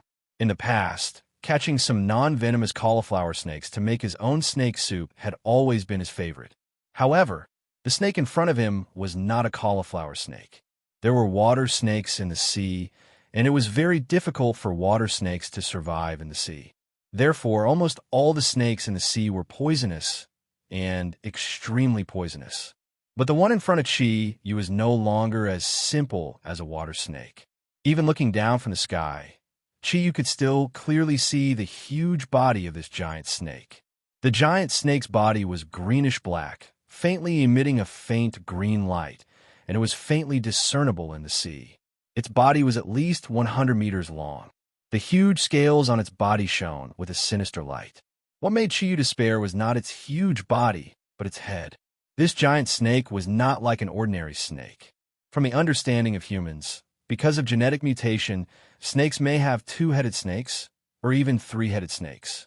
But what Chi-Yu saw was a body that was 100 meters long and more than 2 meters in diameter. Moreover, it had 9 big heads. The 9 heads of the giant snake were exactly the same, and they were all greenish-black like its body. However, there was a green sarcoma on each head, which looked a bit more ferocious. 9 big heads, 18 huge lantern-like eyes stared firmly at Chi-Yu in the air. There was no expression in its eyes, and it was completely cold. Snakes were originally cold-blooded animals. Chi-Yu recognized this snake.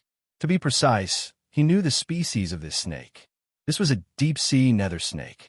As he guessed, it was a vicious beast passed down from ancient times. Recently, other than cultivating, Chi-Yu would often consult the Siege on a few questions.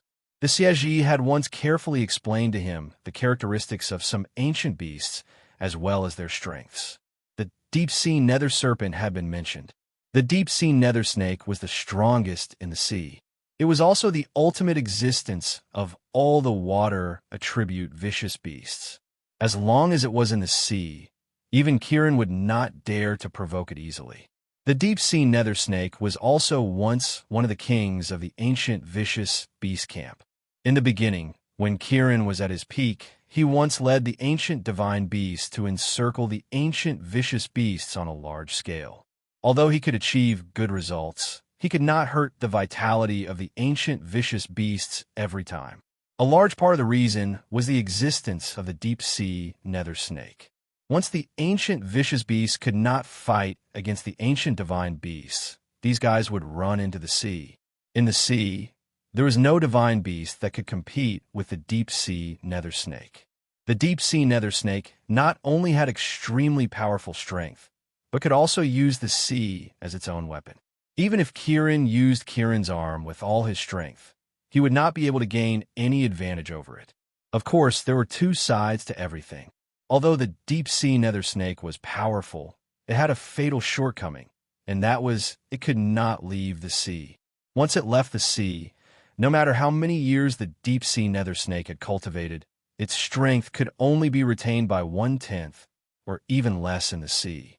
Therefore, it could only be fierce in the sea and could not threaten the ancient divine beasts on land. Chi-Yu's mind quickly recalled the origin of the deep-sea nether snake. Of course, he would not think that he could escape the pursuit of the deep-sea nether snake on land. With the strength of the deep-sea nether snake, the so-called not being able to exert its strength on land meant that it was within a certain range of the sea. Judging from the 9-headed deep-sea nether snake in front of him, perhaps the land within 20 kilometers of the sea could become its attack range. Of course, the premise was that its own body did not leave the range of the sea. Chi-Yu heard from Hairuyue that a few years ago, there was a violent tsunami on the coast of a few small groups in the east, not far from the Yanhuang Republic, causing countless casualties.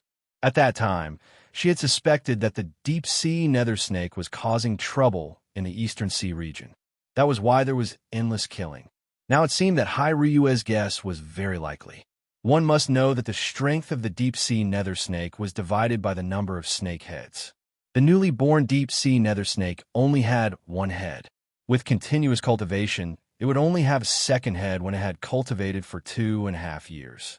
After that, it would grow an extra head every 1,000 years.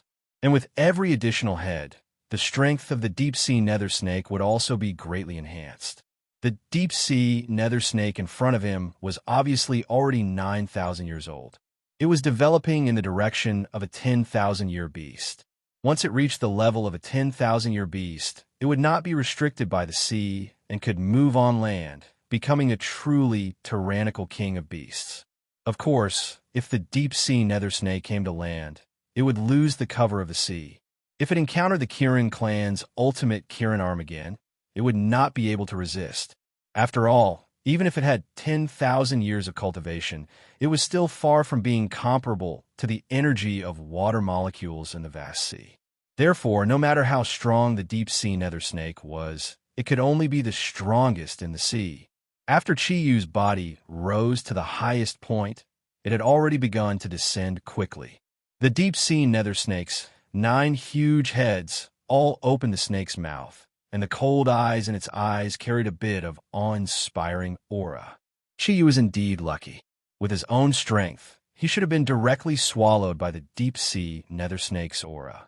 After all, compared to the deep-sea nether snake that had cultivated for 9,000 years, not to mention him, even if all the Zodiac guardian gods were gathered here, together with Xie that had cultivated for 3,000 years, it would still be impossible for them to be the opponent of this supergiant snake. The reason why Chi was able to temporarily preserve his life was indeed thanks to the Sarira bracelet and the Kirin bead that he was wearing. The Kirin bead had no offensive or defensive abilities. However, it possessed an extremely powerful Qilin aura. When the deep-sea nether serpent had tried to launch a sneak attack on Chiyu, the Qilin bead's powerful aura had caused it to hold back for fear of injuring the Qilin bead. As a result, the amount of energy it used to probe was greatly reduced, and most of it was used to defend itself. The Sarira bracelet was made of the Buddha's treasure Sarira of more than 10 eminent monks. It contained a huge amount of Buddha's power, which was the nemesis of any evil aura. When the Buddha's power encountered the deep-sea nether snake's aura, it naturally emitted, which saved Chiyu's life. Unfortunately, this was only temporary. When the difference in strength was too great, no matter what kind of magic weapon was used, it was impossible to turn defeat into victory. Even if Chiyu and the Kirin 8 treasures were gathered, it was still impossible for them to be the opponent of the deep-sea nether snake. After all, his own ability was still too weak. However, would Chiyu resign himself to death? The answer was of course no. Even if he knew that he was going to die, he would still struggle a little, looking for a chance to survive in despair. Therefore, when Chiyu's body fell, he had already begun to condense the remaining thundercloud force. The deep-sea nether snake was not idle either. The Sarira bracelet was a magic weapon that it was extremely afraid of. An extremely powerful and terrifying aura was emitted from the deep-sea nether snake's body. The seawater below gradually changed and became boiling. The seawater that should have been blue actually turned into a dark green, flashing a faint fluorescent light, as if it was boiling and constantly rising. Under the effect of the deep-sea nether snake's 9 giants, the sea surface gradually rose. Xinyin had already pulled the sluggish Su Qing and quickly ran into the distance, but the rising sea surface had already begun to catch up with their pace. Chiyu's body was approaching the surging green waves.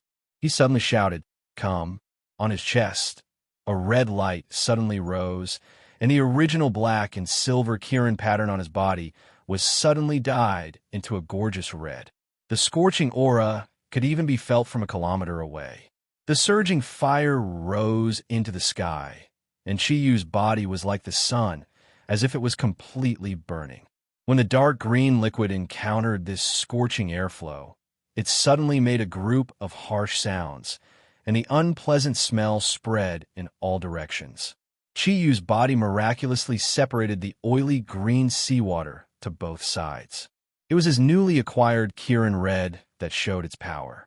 However, Chiyu's situation at this time not only did not improve, but became more dangerous. As Xie said, with his current thundercloud force, using Kirin red defense, he could only persist for 3 seconds. 1, 2, 3. Chiyu had already fallen less than 10 meters above the surface of the sea in these 3 seconds. At this time, although he had not been polluted by the dark green seawater, the red light around his body, it was already filled with surging water. Kirin Red's attribute was fire. In this sea, the power would be reduced. What's more, with Chiyu's strength, he was far from being able to activate this Kirin artifact and exert its true power. Seeing that he was in front of the seawater, Chiyu's heart suddenly jumped. At this moment, the potential of his body completely burst out. The meridians that originally ran Kirin thundercloud force in his body instantly became clearer and appeared in front of him. Stepping on the cloud, with a roar, Chiyu's feet subtly tapped each other, and the 4-color light appeared at the same time under his feet. The Kirin pattern on his body suddenly became illusory, as if it was galloping around his body. The 4-color light under his feet condensed into a small 4-color auspicious cloud, and his body floated up.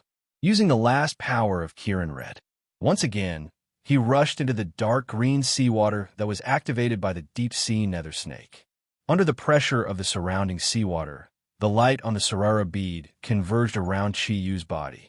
In just a moment, the only swimming trunks on Chiyu's body had already turned into flying ash, and a strong corrosive force continued to penetrate him from the dark green seawater. Although the Sarara bead was a powerful Buddhist artifact, after all, Chiyu was not a Buddhist cultivator, so the effect that he could use was very small. At this moment, it could only barely protect his body. The seawater was not calm. Under the control of the deep-sea snake, the huge seawater was filled with endless pressure. The layer of defense laid by the Sarara bead gradually began to crack under this pressure. Once it broke, Chiyu would probably not even be left with ashes. Chiyu's mind was spinning. Did he really have to use the ultimate Kirin at this time? Boss Sieji, why didn't you save me? Your 10 shadows have also cultivated for 3,000 years. Don't you have any strength left? Just as Chiyu gritted his teeth and prepared to fight to the death, a white shadow rushed over at an amazing speed. A loud roar that suppressed the tsunami came from the white shadow. The roar turned into an impact energy, and in an instant, the green seawater around Chiyu's body was shaken away. Chiyu's thundercloud force was already unable to hold on. It had only been 2 weeks since he started real cultivation. He had used the Kirin Red and the soaring cloud rise, which he had just cultivated. To be able to maintain floating, he had already exerted his full potential. As his body became light, he suddenly felt his whole body collapse. The white shadow wrapped around Chiyu's body, and he flew high. The speed was so fast that the feeling was even stronger than when he was on an airplane. Chiyu calmed himself down and saw who it was. There were black lines on the white fur, and a pair of huge white wings rose from his back. His limbs became broad, and his sharp claws were 5 inches long. His face was covered with a layer of faint white light. But judging from his aura, it was Su Dong, the perverted tiger of Zodiac City. He finally arrived. At this time, he finally arrived. The 9 heads of the deep-sea nether snake roared angrily at the same time. Obviously, it was angry because its prey was rescued. The 9 heads hit the water at the same time. Then, 9 arrows of seawater flew up in the shape of arrows and shot toward Chiyu and Su Dong at a speed that was hard to see with the naked eye. Su Dong increased his flying altitude. His body suddenly turned in the air, and a deep tiger roar came out of his mouth. A strong green light turned into a wind shield, and from the side, he met the 9 water arrows. Su Dong naturally could not be the opponent of the deep-sea nether snake. Therefore, his attack was very clever. He only diverted the water arrows from the side, and then used his high-flying speed to pass through the gap. Only then did he barely evade. In just a few flashes, he had already taken Chiyu to a height of thousands of meters. The deep-sea nether snake seemed to be even more angry, but did not roar again. Instead, it directly sank into the sea. Su Dong's expression changed.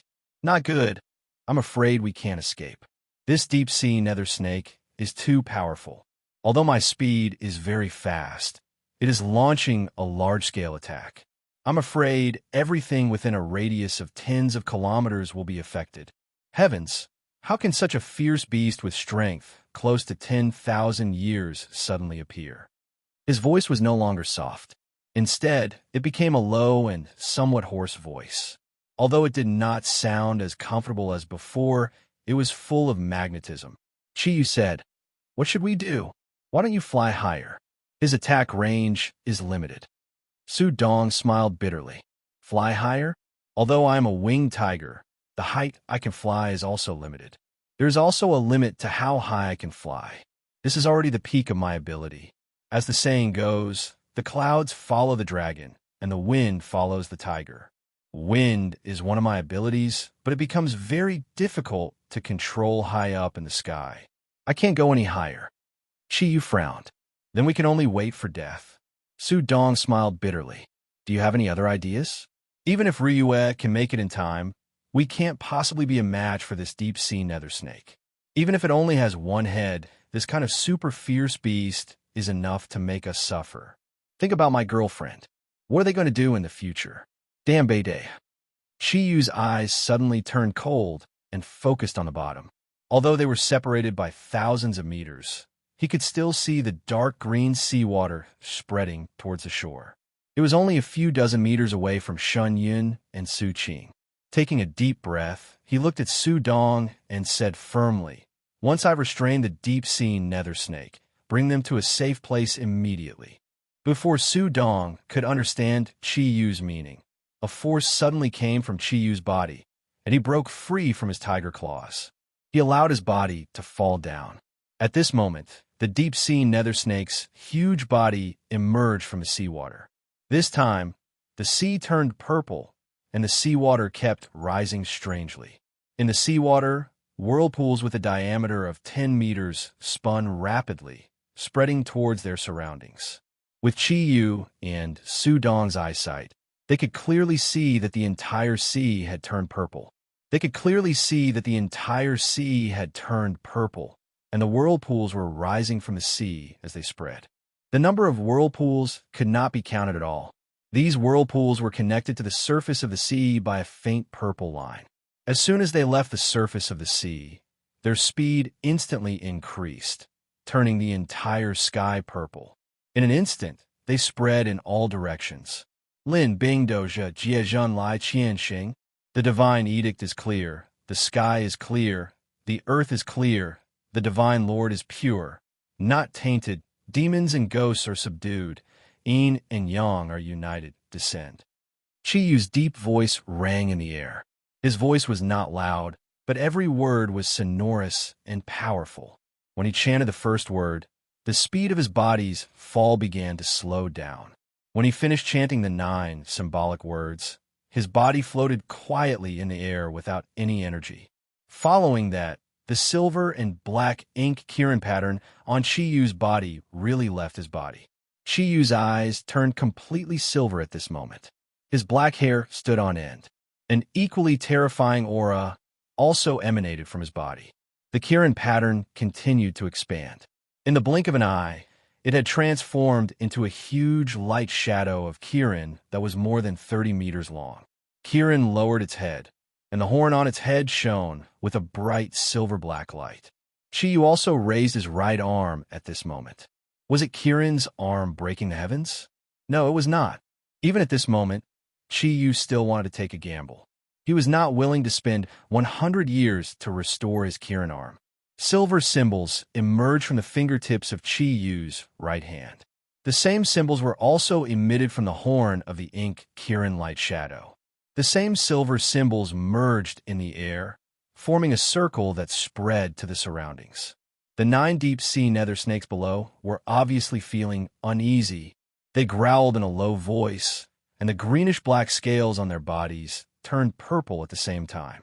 The purple vortexes rising from the sea quickly shot towards Chiyu's direction like crazy. The corner of Chiyu's mouth revealed a trace of a bitter smile. The silver light in his eyes suddenly brightened, and the circle formed from complex silver symbols instantly descended.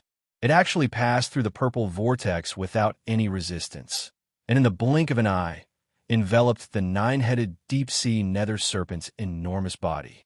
18 cold eyes shone with a cold light, and within that cold light there seemed to be a hint of mockery. The next moment, the deep-sea nether snake's bodies disappeared into thin air. The huge body that was hundreds of meters tall suddenly disappeared. The purple vortexes also turned back into blue seawater because they were no longer under the control of the deep-sea nether snakes. They fell into the sea, bringing with them the roar of the formation. Not far away, Shen Yun's face was pale, and he was violently gasping for breath with Su Qing. Just at the moment before the deep-sea nether snakes disappeared, a purple vortex had already reached 3 meters in front of them and was about to swallow them.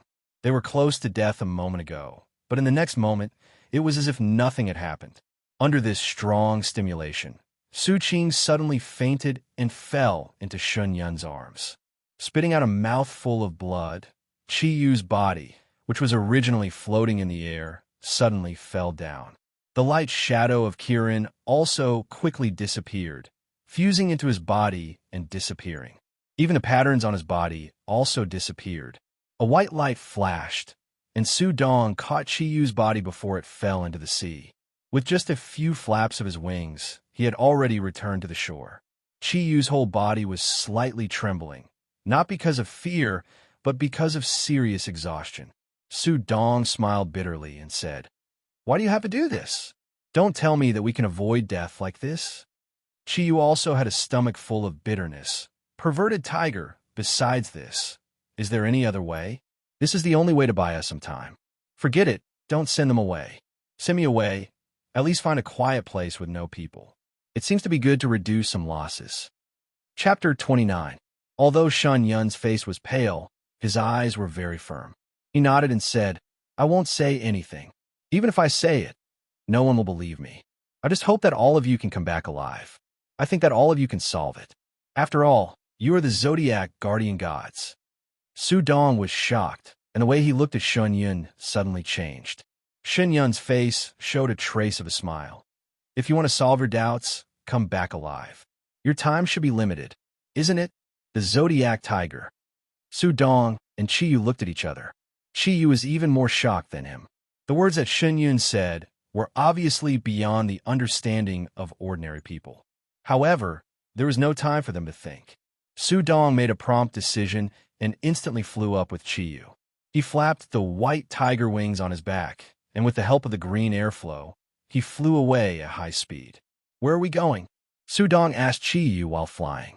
Qi Yu said, "Up to you. Just find a place with fewer people. We only have 2 hours. Fly as far as you can. The farther away from the sea, the better." Su Dong nodded and said, "Today is the first time I feel the Kirin King's aura from you. You are stronger than I thought. Do you know? When I saw the deep-sea nether snake, I thought that you were finished. But I didn't expect that you could actually hold on until I arrived. At the last moment, you were able to use your Kirin clan's natural divine skill to capture the deep-sea nether snake." Qi Yu sighed and said, "What bullsh *T natural divine skill? It's more like a suicide skill." He chanted the spell at the last moment and took away the 9 deep-sea nether snakes. On the surface, it seemed to be an extremely powerful ability, but in fact it contained a huge danger. Kirin clan. Regardless of the attribute of a Kirin, from the moment of its birth, it would possess a unique, innate divine incantation of the Kirin race. The effect of this incantation was very simple. His name was Kirin's Descent.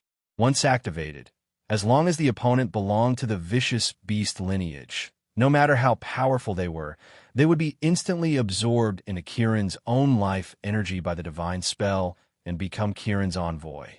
Kirin the Messenger. It was on behalf of Kirin.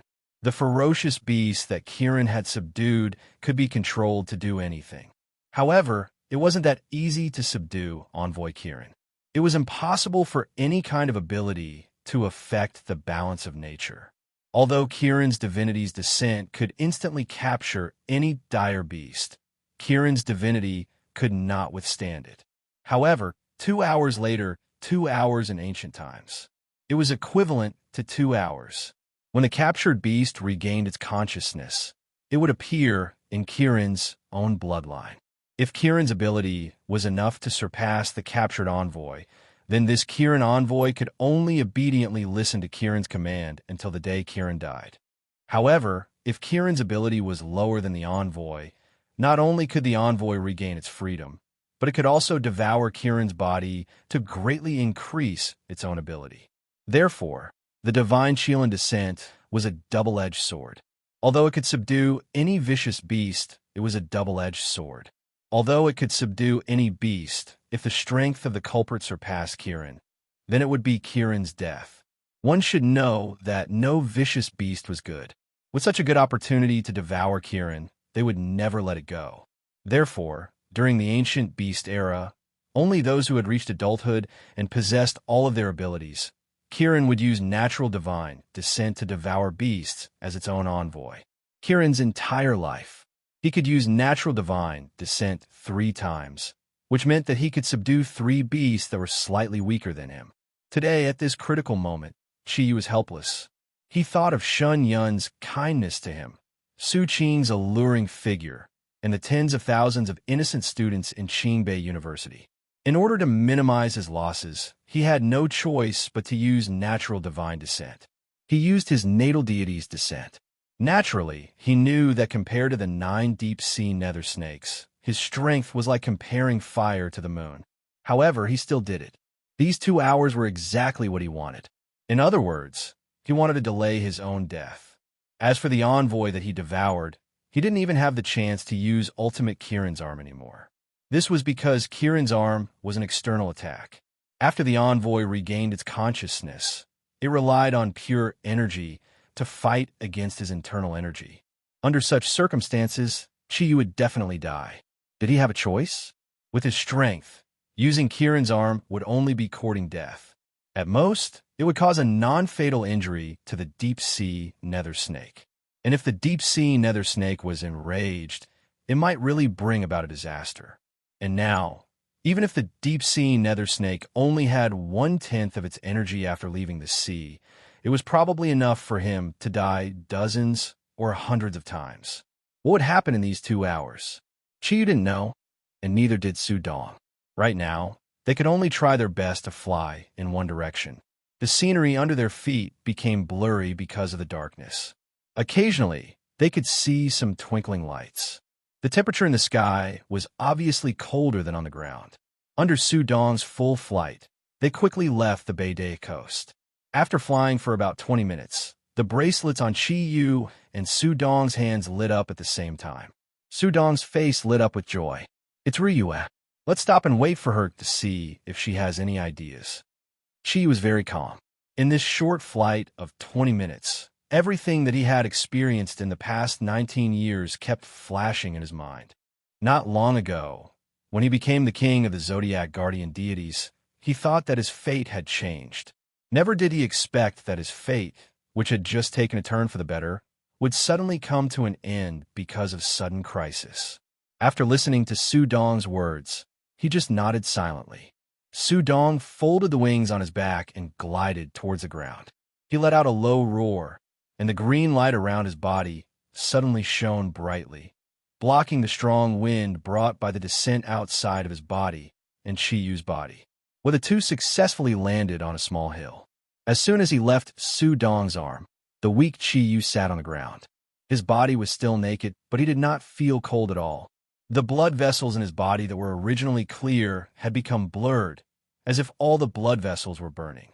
An incomparably powerful energy trembled in his body. Not to mention cultivation, he could not even feel the original Kieran's aura on his body. The silver and black Chilan patterns on his body flickered between clear and blurry, indicating that he was currently in an unstable state. Su Dong helped Chi Yu to sit cross-legged and let out a deafening roar. A powerful pressure spread to the surroundings, and a pair of tiger palms pressed on Chi Yu's shoulders. 2 waves of overbearing energy rushed into Chi Yu's body in an instant and gathered at his dantian. With Su Dong's help, Chi Yu immediately became spirited, and the burning feeling in his body decreased a little. The ascending cloud art was originally born from the ascending Chilan art. and the route of cultivation was basically the same. Su Dong urged his thundercloud force to circulate in Chi Yu's body according to the usual cultivation route, and with his unreserved help. After a cycle of cloud and circumference, finally, the meridians in Chi Yu's body became clear again. However, Chi Yu was very clear that Su Dong's actions could only temporarily reduce his pain. Once the time was up, and the 9 deep-sea nether snakes woke up, his thundercloud force would not be enough to help him resist. A huge cloud floated over, and a clear and bright dragon roar resounded. The cloud and mist dispersed. The white dragon wings retracted, and the transformed Si Ruyue floated over. As soon as she landed on the ground, she noticed that something was wrong with Chi Yu. His body was completely naked, and his body was emitting an extremely unstable and powerful aura. What's going on? Si Ruyue sat cross-legged in front of Chi Yu, and her dragon claws reached forward and pressed on his chest. 2 waves of ascending dragon art's thundercloud force came from his chest and cooperated with Su Dong's ascending tiger art to quickly explore Chi Yu's body. Chi Yu let out a long breath.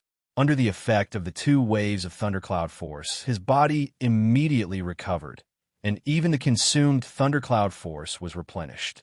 All right, don't lose any more thundercloud force to me. Su Dong let go of his hands, and his tiger eyes were full of solemnity. Si Ryue's huge dragon wings spread forward, and it enveloped Chi Yu's body from behind, as if she was hugging Chi Yu in her arms. She looked at Su Dong with a questioning look. Su Dong sighed, and with a bitter smile, he recounted everything that had happened at the Beidei seaside. After listening to his narration, Si Ryue could not help but gasp. How could this be? Our Zodiac guardian god had just started to awaken, and Kirin had just appeared. How could a beast close to 10,000 years of strength appear? Chi Yu, you're too bold. Chi Yu said, I had no choice at that time. If I didn't do that, I'm afraid no one would be able to survive within dozens of miles of the seaside. Su Dong and I would definitely not be able to escape the attack of the deep-sea nether snake. Si Ryue knew that what he said was the truth, and she muttered, There's no other way now. That deep-sea nether snake has the strength of 9 heads. But on land, it can only exert 1/10 of its strength. Su Dong and I together should be able to suppress him no matter what. Chi Yu said, I've also thought about this, but you could suppress it for a while, but not forever. Once your thundercloud force is exhausted, or you leave my side, I will still be swallowed by it. Moreover, the thundercloud force that you cultivate is different from my ascending Qilin technique. If I forcibly fight against the deep-sea nether snake like this, I'm afraid my body will be the first to be unable to bear it. This is just drinking poison to quench thirst. After being swallowed by Kirin's god descent, the beast became one with my body. As long as it is still in my body, it will be impossible to exert its full strength. Now there's only one way, and that is to directly destroy my body before it wakes up. In that case, the deep-sea nether snake will also be destroyed. No, Si Ryue said resolutely. Chi Yu, you are Kirin, the king of the Zodiac guardian gods. You must be strong. Our Zodiac warriors need you. If you die, although we can deal with the deep-sea nether snake, what if another 10,000-year beast appears in the future? Without Kirin's ability as a guide, it will be difficult for the Zodiac guardian gods to contend against the 10,000-year beast. You must not die. Chi Yu glanced at Si Ryue's firm and plump chest. Under the wrapping of her dragon wings, warmth was constantly transmitted into his body. The powerful dragon's aura, combined with the rising dragon art, helped him suppress the surging foreign energy in his body. When did you care so much about me? Perhaps, after I die, there will be another successor with Kirin's bloodline? Si Ryue said angrily, Look at the time. You still have the time to talk about this. In the same era, there have never been 2 successors of Kirin. Moreover, you are our partner. As long as there is a 1 in 10,000 chance, we can't let you die. Hearing her words, Chi Yu couldn't help but be stunned for a moment, and a trace of warmth rose in his heart. The Tyrannosaurus Rex that he originally hated seemed to not be so annoying. Then what should we do? Are you going to keep feeding thundercloud force to me like this? Although 1/10 of the deep-sea nether snake strength is not a match for the two of you, it is in my body. However, it was in my body. As long as I couldn't suppress it with my own cloud power, it would always be a time bomb. As long as you relax a little, I will be swallowed by it. At that time, I won't be the only one who will be unlucky. The dragon scales all over Ryue's body slightly expanded. I said, as long as there's a 1 in 10,000 chance, we can't give up. How about this? We will immediately take you to Tibet. Perhaps Master Zagru will have a way. With Master's Buddha's power, he should be able to help you seal this deep-sea nether snake that only has 1/10 of its strength. Then keep you by his side and continue to cultivate until your own thundercloud force can suppress the deep-sea nether snake. Before you can suppress the deep-sea nether snake, the task of guarding the east will be handed over to us. Su Dong's tiger eyes lit up and said, that's right. How could I forget Master Zagru? With Master here, the situation doesn't seem too bad. Ryue, let's set off now. While flying, help Chiyu suppress the deep-sea nether snake in his body. As long as we arrive at St. Buddha Temple, everything will be much easier. Just as they were preparing to act, Chiyu suddenly said, wait a minute, let me think about it. As he said, he put his hands flat on his knees and closed his eyes. Chiyu wasn't thinking, but the voice of Xie suddenly sounded in his heart. After swallowing the deep-sea nether snake with Kirin's divine descent, because of the deep-sea nether snake's violent energy fluctuations, he directly lost contact with Xie. After Ryue and Su Dong opened up the meridians, he finally heard Xie's voice again. Chiyu, I am proud of your wit. Xie's first sentence was actually a compliment, which made Chiyu stunned. Proud? What is there to be proud of? You also know that my strength is not enough to restrain the deep-sea nether snake. Now, my friends want to send me to St. Buddha Temple to help me resist the deep-sea nether snake's counterattack. Xie calmly said, no, there's no need. You didn't do anything wrong. In that situation, your choice was extremely correct. The deep-sea nether snake's purple whirlpool skill is one of its ultimate skills, called Purple Ocean Hell. If this deep-sea nether snake reaches 10,000 years of cultivation, not to mention you, even if Kirin was at his peak, he could only immediately escape from the range of the supply. The deep-sea nether snake's title as the strongest in the water is not just for show. Purple Ocean Hell can use the water in the sea to destroy all living creatures. To really compete with it, only the Ink Kirin King who created Kirin Een can do it, because only he is the strongest warrior of the Kirin clan. My ancestors have recorded that there was once a senior Kirin who fought against the deep-sea nether snake and was defeated by the Purple Ocean Hell. There's one thing I forgot to tell you. The Kirin clan's divine descent has no effect on the vicious beasts that have cultivated for more than 10,000 years. So, your luck is really good today. Judging from the energy intensity of the 9-headed deep-sea nether snake, it should have cultivated for more than 9,900 years. It will not take long for it to advance to the next stage. That is the real horror. Chiyu was puzzled and said, Brother Xie, what do you mean by telling me this? Although I had a flash of inspiration at that time and temporarily resolved the crisis. But this deep-sea nether snake still brought me a lot of trouble. If I want to rely on my own strength to suppress it with only 1/10 of its strength, I don't know how long it will take. According to Ryue, our Zodiac Guardian will face a big test in a short period of time. If I can only cultivate in the Holy Buddha Temple, I can't help them. Xie smiled indifferently and said, Chiyu, you are wrong. Your luck is so good that it has probably already surpassed any of the previous Chilean ancestors. You know why the deep-sea nether snake attacked you. Later, it even used its strongest ability, the Purple Ocean Hell. Chiyu asked doubtfully, why? Did he come to attack me on purpose? Xie said, no, of course not. The deep-sea nether snake has no divination ability. How could it know that you have arrived at the seaside? Moreover, generally speaking, the deep-sea nether snake lives in the depths of the sea below 3,000 meters. It will not easily appear in the shallow sea. I don't know whether to say that your luck is too good or too bad. The reason why it attacked you is that it found the aura of Kirin on you. At the same time, it also felt that your strength is still extremely weak. That's why it took the risk.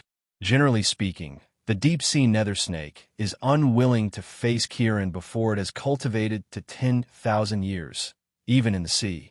This was because it was afraid that a powerful Qilin would descend with its natal spirit, capture it, and then deal with it. But your strength is still too weak, so the deep-sea nether snake attacked you without fear. As for its appearance, it is because of your own reasons. Do you remember the long cry you made at the seaside? Under the agitation of your mood, you inadvertently triggered your own thundercloud force, causing Kirin's aura to be exposed. This attracted the deep-sea nether snake not far away to attack you. It should have thought that your strength is too weak and you don't even have the chance to fight back. But it did not expect that you still delayed the time to use your natal spirit to catch it out of the sea. Chi Yu's heart moved, and he said, "Brother Xieji, are you going to tell me that you can use your own ability to help me restrain this deep-sea nether snake? After all, the king of Xieji is also an ancient beast that has cultivated for more than 3,000 years, although it is not the opponent of the 9 deep-sea nether snakes. But to deal with the deep-sea nether snake with only 1/10 of its strength, there should be no problem." Xieji laughed and said, I can't. I'm not saying anything to you. After becoming your shadow, I have lost my ability. The energy of my own cultivation has been integrated into your own Kirin bloodline. Only in this way can I become a pure-blooded Kirin when you really grow into Queen Kirin, and my original bloodline will become a pure-blooded Kirin. The one who can help you through this difficulty is not me, but your master Tianyin. Tianyin and Kirin can be said to be symbiotic. From Kirin, there must be Tianyin. Even if you are separated by thousands of miles, your breath is the same. Compared to me, the help that Tianyin brings you is immeasurable. This is also the foreshadowing left by the ancestors of Kirin when they chose humans to become the inheritors of Kirin's bloodline. Chi Yu said, "Then I still have to go to Saint Buddha Temple? This is no different from the idea that my 2 friends came up with." Xieji said, "No, of course there is a difference. You don't need to go anywhere. Tianyin has already helped you. Your Tianyin has inherited the power of Buddha for 10 generations. The power of his Buddha is so powerful that no one in this world can compare. When he helped you open up the bloodline of Kirin, his own Buddha power penetrated into your body. At the same time, he also gave you a treasure. It is the Sarira bead on your wrist. For ordinary people, the Sarira bead only has the effect of calming the mind. However, because your body has the huge Buddha power passed to you by Tianyin, it becomes different. Although your current strength is not enough to transform the thundercloud force into Buddha power to display the full power of the Sarira bead. However, the Sarira bead made from the Sarira of 10 generations of eminent monks is definitely a Buddhist treasure. No matter how powerful the deep-sea nether snake is, it is only a fierce beast. A fierce beast carries an evil aura. Your ability is not enough to fight against it when it is awake. However, the Sarira bead can seal it. I think when the deep-sea nether snake attacked you, even did not think that you would have such a Buddhist treasure on you. Without the Sarira bead, you would not have waited for Enhu to rescue you." After listening to Xieji's words, Chi Yu couldn't help but be overjoyed. He couldn't help but respect Master Grimoire. "Then what should I do now?" Xieji said, "It's very simple. You don't have to do anything, because you can't trigger the Buddha power in your body to control the Sarira bead. However, when you swallowed the deep-sea nether snake, it became the evil energy in your body. Although the Sarira bead can't be used by you, you're now its master. But now that you are its master, it will naturally expel the evil in your body. In the face of the Buddha power contained in the Sarira bead, as long as the deep-sea nether snake wakes up, it will not attack you. Once it does, it will be the first to suffer. Not to mention that it can't hurt you under the effect of the Sarira bead. Its cultivation will even be greatly reduced. Moreover, if its reaction is slower, it may even be destroyed by the Buddha power. It will lose its wisdom. If that's the case, it will really become your command." I am so pitiful. Just as Chi Yu and Xieji were talking, Another voice sounded in Chiyu's heart. Chiyu was shocked, but Xie seemed to have expected it and let out a low laugh. I knew that you couldn't help but come out. Senior Deep Sea Nether Snake. The voice that suddenly appeared was very sharp, giving people a very uncomfortable feeling. What's senior? We beasts and you beasts will always be enemies. Don't try to get close to me. Chiyu was surprised. Deep Sea Nether Snake? Don't you have to wait for 2 hours before you wake up? How? The voice of the Deep Sea Nether Snake was full of grief and indignation. Damn it. If this snake is unlucky, even drinking seawater is like stuffing its teeth. You can't be greedy. Chiyu was stunned for a moment, but his heart was more at ease. Although the voice of the Deep Sea Nether Snake only said a few words. But he faintly heard that this big snake that had cultivated for more than 9,000 years seemed to have no way to deal with him. Xie smiled and said, It's not a loss to be the messenger of the king of Ink Kirin. Your choice is right. If you really launch a backlash, it's only you who will be unlucky. What I said just now is to tell Chiyu that he is not in danger, and it is also a warning to you, senior. Although we beasts have been hostile to you beasts for thousands of years, you have cultivated for thousands of years more than me after all, so you should still call me senior. The deep-sea nether snake snorted and said, I'm so pitiful. It's a pity that I have cultivated hard for nearly 10,000 years, although I failed miserably. Chiyu said angrily, You king miserably. The voice of the deep-sea nether snake suddenly became angry. Did I say anything wrong? For you, this is great luck, but for me, it is a great sorrow. Do you know why I can wake up so quickly? Your Qilin clan's so-called source divinity descent doesn't have any effect on me to begin with. Although it can swallow me temporarily, it can only swallow me for a short period of 10 minutes. When you swallowed me, I thought you were dead, but who knew that I was unlucky enough to encounter a Buddha treasure with 10 lives of Buddha power? 10 minutes? Why only 10 minutes? Chiyu asked in surprise. The deep-sea nether snake said proudly, Of course it is only 10 minutes. Among the beasts, there's also a big difference in levels. Even if the same cultivates for 10,000 years and becomes a 10,000-year-old beast, there will be a big difference in strength according to the clan. The deep-sea nether snake clan is a top-level beast. We only need to cultivate for 3,000 years. And in the sea, we can have the cultivation of ordinary beasts for 10,000 years. For ordinary beasts, as long as their cultivation does not exceed 10,000 years, your Kirin's divine descent can restrict them for 2 hours, which is the so-called 2 hours in today's society. But for super beasts like us, as long as our cultivation exceeds 3,000 years, this time will change according to the number of years we have cultivated.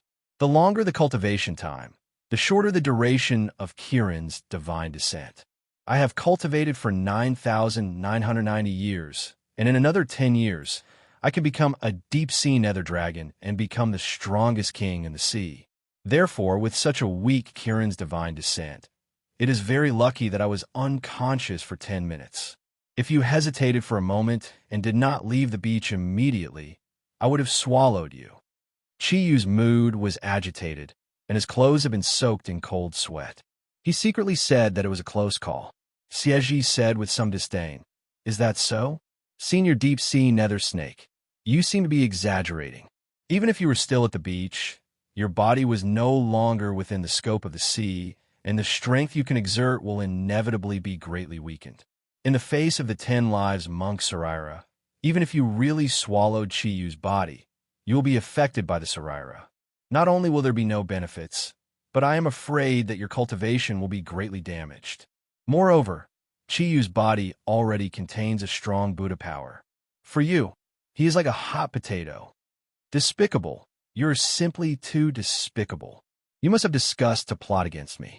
The deep-sea nether snake said indignantly.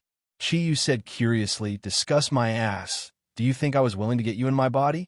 If I had known that such a big guy like you was at the beach, I would not have run to Bayday, even if you beat me to death. It is because of your own greed that you want to eat me, so you end up like this. I will give you 2 words. You deserve it. You. The deep-sea nether snake let out a low gasp in Chiyu's heart. Obviously, it was already angry to the extreme. Xiaozhi laughed and said, "Well, don't quarrel. Senior Nether Snake's luck is really not very good. With the development of human beings, today's human beings are no longer as fragile as they were when they were just born in ancient times. Their wisdom is many times better than at that time. Senior Nether Snake, now that you have been controlled by Chi Yu and can't leave his body within a kilometer, I think it is better for you to accept your fate. Being a messenger doesn't seem to be a big deal. Although you can only exert 1/10 of your cultivation, it is still a lot of benefits for the current Chi Yu. At least, you can no longer be regarded as a ferocious beast when you become Kirin's messenger. Welcome to the Divine Beast Camp." The deep-sea nether snake was obviously unwilling to accept this fact. I am not reconciled. During the era of the ancient behemoths, the messengers of your Kirin clan were generally only 3 to 5,000 years old. A great ferocious beast who has cultivated for 9,990 years, was reduced to a Kirin's messenger. Chi Yu smile, what you? In ancient times, there was no Buddhist power to limit the evil energy in your body. Now it is different. I think you should be a teacher. Don't worry, I never treat my own people badly. Maybe I will find a beautiful snake to be your wife, so that you can have a sexual desire. The deep-sea nether snake's mood fluctuated obviously. Beautiful snake?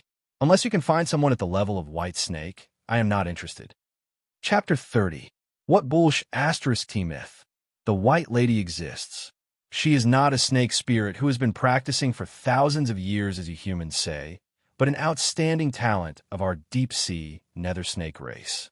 After 10,000 years of practice, she left the original body of the deep-sea nether snake and turned from black to white.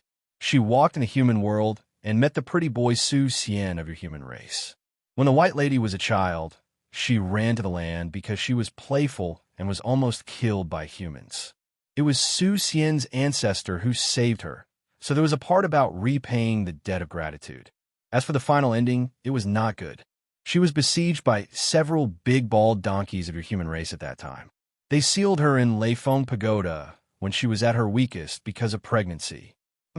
We, the deep-sea nether snake race, have always been ashamed of it. However, the White Lady is indeed a famous beauty of our deep-sea nether snake race. Chi laughed. He did not know whether what the deep-sea nether snake said was true or not, but judging from his more than 9,000 years of practice, it was most likely true. As for why it was later deified, this story was unknown. Of course, Chi would not care about this now. Are you willing to be my servant now? I'm not willing. The deep-sea nether snake replied without hesitation. Chi Yu was stunned and said, You're not willing? Do you want to compete with my Sarira bead? The deep-sea nether snake said, Compete my *S. When I was first swallowed into your body, I felt a strong Buddhist power. Later, when I woke up, I did not dare to act rashly. After listening to the words of the Xiaozhi in your body, I knew that I had hit an iron plate. Damn, it's actually the Sarira of the 10 bald donkeys. If I rush out of your body, I will be the unlucky one, human who has inherited the blood of Kirin. How about we make a deal? After all, I have practiced for 9,990 years and have accumulated some treasures in the sea. If you are willing to let me go back, I am willing to give you half of my treasures, enough to make you the richest person in the human world. You should know that the rarest treasures in the sea belong to us, the deep-sea nether snakes. As long as I can go back, I will successfully become a 10,000 years old deep-sea abyssal dragon in another 10 years. That has always been my dream. Chi chuckled and did not answer immediately. Previously, he had thought that he was going to die for sure, so his mood had been very low. Now, he suddenly didn't have to die. Moreover, the enemy who was so strong that he couldn't fight against earlier was actually asking him for help. How could he let go of such an opportunity? At that moment, he pretended to ponder and said, although the deep-sea nether snake had lived for thousands of years, it had always lived and cultivated in the sea. Although it already had a high level of intelligence, its brain was still not comparable to that of humans. When it heard Chi Yu's words, it seemed to be a little relaxed. 3/4. I'll give you 3/4 of the treasures. How about it? I only need to leave a little. Chi said, "Deep sea nether snake. It's not that I don't want to believe you. It's just that you are a vicious beast. Although I don't know much about vicious beasts, from your title, I know that you're not a good thing. How can I believe your words?" The deep sea nether snake said angrily, "I am not an ordinary vicious beast. I am the most powerful vicious beast in the sea. Naturally, I meant what I said. I am willing to swear by the wrath of heaven that if I don't give you 3/4 of my treasures after I get my freedom, I am willing to be punished by heaven." Chi said disdainfully, "What wrath of heaven? I can easily make up 100 different kinds of such an oath." Xie, who had been silent for a long time, suddenly said, "Chi, his oath can be trusted. For a vicious beast, the biggest restriction is the wrath of heaven. Once a vicious beast kills too much, it may trigger a catastrophe brought by heaven, and the catastrophe only targets a single vicious beast. No vicious beast can resist that kind of wrath. Swearing by the wrath of heaven can be regarded as the heaviest oath made by the deep-sea nether snake." Chi understood that Xie was reminding him to stop while he was ahead. Judging from the cultivation of the deep-sea nether snake for more than 9,000 years, the treasures it had accumulated must not be a small number. However, now Chi needed to enhance his own strength. His desire for treasures had faded a lot. He thought about it. If that's the case, then well, deep-sea nether snake, I promise to return you your freedom. However, when you give me the treasures, you have to swear by the wrath of heaven again. No matter when, you can't hurt me."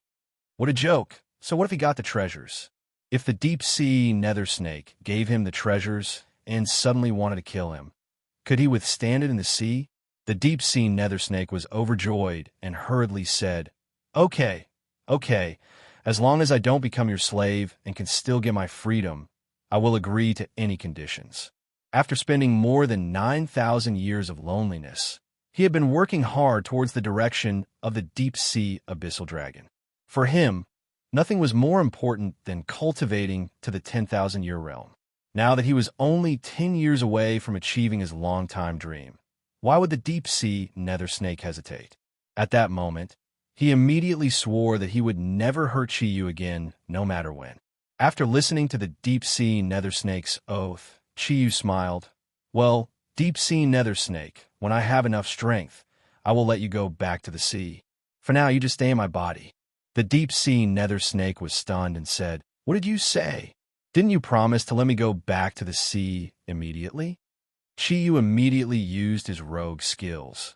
"When did I promise to let you go back to the sea immediately? I just promised to let you go back, but I didn't say when." Brother Xie can testify to this. Just before the deep-sea nether snake was about to be angry, he hurriedly added, "Brother nether snake, it's not that I don't want to let you go back. However, you can also feel that my current strength is extremely weak. In your eyes, I am afraid that there is no difference from an ant. Our Kirin's divine descent can be used by any Kirin with any strength, but to use the divine descent to release the devouring slave, it requires a very strong thundercloud force as a backup. Even if I want to let you go back immediately now, I am powerless. Let's do it this way. You can cultivate in my body first. When my cultivation is sufficient, I will immediately let you go back. As long as you obediently follow my orders while you're cultivating in my body, our agreement is absolutely valid. I will give you a loan. How long will that take?" The powerful breath of the deep-sea nether snake was constantly fluctuating. Chi clearly felt a warm airflow from his left wrist into his body. The deep-sea nether snake was so scared that it immediately restrained its breath. The relic bead was a treasure for Chi, but it was an absolute weapon for it. If it was in the sea, the deep-sea nether snake might dare to use its powerful cultivation to try to rush out of Chi-Yu's body directly. Even if it was seriously injured, with its cultivation, there was always a chance to recover. But now it only had 1/10 of its strength in the sea. How it dare to try? No one was willing to court death. After cultivating for more than 9,000 years, it still didn't see through life and death. It cherished its own life even more. Chi smiled and said, "I don't know how long it will take. You just pray that my strength will improve quickly. I guess when I reach the strength of Kirin Juyun, I can basically use Kieran's descent to release you. What? Julian? Chiyu said, I am telling the truth. Do you know which Kieran's ancestor used Kieran's descent? I'm already taking a big risk. God knows what kind of problems will occur if I use the natal god's descent. I have already given you face. Don't be so shameless. When the time comes, we will have a life and death struggle. No one will benefit. He didn't intend to let the deep-sea nether snake go from the beginning. Although you didn't know to what extent his ascending Qilin technique could reach when he reached Juyun, but judging from Xieji's respect for Kieran, there should be no difficulty in subduing this giant snake. Want to run? Not so easy. When he thought that he almost died in the seawater released by this nine-headed nether snake, Chiyu's heart was full of hatred. I admit it. The deep-sea nether snake said decadently, How about this? I still have a lot of things in the sea. You take me back to get them. You can rest assured that since you have used the natal god's descent to accept me as an envoy, then your body naturally has the ability to avoid water. There will be no danger in entering the sea. Chiyu snorted and said, Do you think I am a fool? You'll be able to recover your full strength in the ocean, but I can't take the risk. After all, you've cultivated for 9,990 years. So, you better stay in my body. I am so sad. I won't have a chance to swim with a beauty in the future. The deep-sea nether snake finally realized the cunning of human beings. Chiyu seemed to be thinking for its sake, but he never let go of the key points. It sadly realized that it was afraid that for a long time it would really become the envoy of this weak human who had inherited the bloodline of Kieran. Xieji passed an appreciative emotion to Chiyu. Obviously, it was very satisfied with his approach. Chiyu said, Well, 2 bosses you can cultivate in my body. 9-headed nether snake. In fact, you should be glad. I have the Qilin clan's most valuable treasure, the Qilin pearl. It itself has the ability to strengthen the cultivation of the water attribute. Cultivating in my body might not be a bad thing for you. Perhaps cultivating in my body for a few dozen years will have the same effect as cultivating in the sea for 1,000 years, and you'll become a deep-sea abyssal dragon. The voice of the deep-sea nether snake disappeared, and its powerful aura was completely restrained. Before its aura disappeared, it only passed 2 words to Chiyu, despicable. Go so soon. Brother Nether Snake, don't forget, when your brother is in danger, you have to help me. After all, you're also living in my body. Even if you're renting a house, you have to give me some rent. The deep-sea nether snake, who had just been silent, said angrily, I can't wait for you to die immediately. As long as you are dead, I can naturally escape. You want me to help you? Don't daydream. Although I can't do anything to you, you can't hurt me either, unless your strength can surpass mine. Otherwise, don't think of asking me to help you. Chiyu laughed in his heart. When my strength surpasses you, I am afraid you will not be able to escape from my control. Although he thought so in his heart, he did not say it out loud. When a dog is anxious, it will jump over a wall. When the snake is anxious, who knows what it will do? Although he did not succeed in getting a powerful messenger to help him, the crisis in front of him was finally resolved. Chiyu could not help but heave a sigh of relief. Nether Snake, don't sleep yet. I have one last question. Don't expect me to answer you. Don't bother me in the future, unless you can send me back to the sea. The deep-sea nether snake obviously hated this cunning human. Chiyu said helplessly, My question is very simple. A few years ago, there was a very violent tsunami in the east, taking away countless lives. Did you do that? Although he was a ruffian, he also knew how much natural disasters hurt humans. If that was really done by the deep-sea nether snake in his body, then, once he became stronger, he would not let this guy go no matter what. He did not want to avenge humans, but he did not want such a cruel beast to have a chance to harm humans again. After hearing Chiyu's question, the deep-sea nether snake, who originally did not want to answer anything, suddenly let out a very sad voice. How unlucky! I thought he was unlucky enough, but who knew I was even more unlucky than him? Yes, the tsunami you mentioned was indeed done by us, the deep-sea nether snake. But it was not me. I do not have that powerful ability. That was done by my big brother. We were originally twins, but he was born more than 10 years premature, so he cultivated more than 10 cars more than me. The two of us used to be the overlords of the sea, and the creatures in the sea respected us. But my big brother was too arrogant. A few years ago, when he finally broke through 10,000 years of cultivation, his strength increased to a new level, and he became a deep-sea abyssal dragon. Because he was too excited, he thought that his strength was enough to fight against the heavens, and he did not control himself well, causing that tsunami. The lives of you humans are nothing to us, the deep-sea abyssal dragons. However, misfortune also happened. God's wrath, which had not appeared for God knows how many years, actually appeared after that tsunami, and directly killed my big brother who had just become a deep-sea abyssal dragon. Poor me. I can only live alone, and now I'm unlucky enough to be your servant. Misfortune never comes alone between us brothers. Your big brother is an idiot, Chiyu said angrily. You're the idiot. Don't you dare insult my big brother. The deep-sea abyssal dragon was obviously very dissatisfied with Chiyu insulting his dead big brother. Chiyu snorted and said, if he is not an idiot, then what is he? Even if you want to release a tsunami, you have to find the right target. There's a place in the east that is most suitable to release a powerful disaster like a tsunami. What did you say? Are you even a human? You actually want us, the deep-sea nether snake, to launch such a large-scale disaster?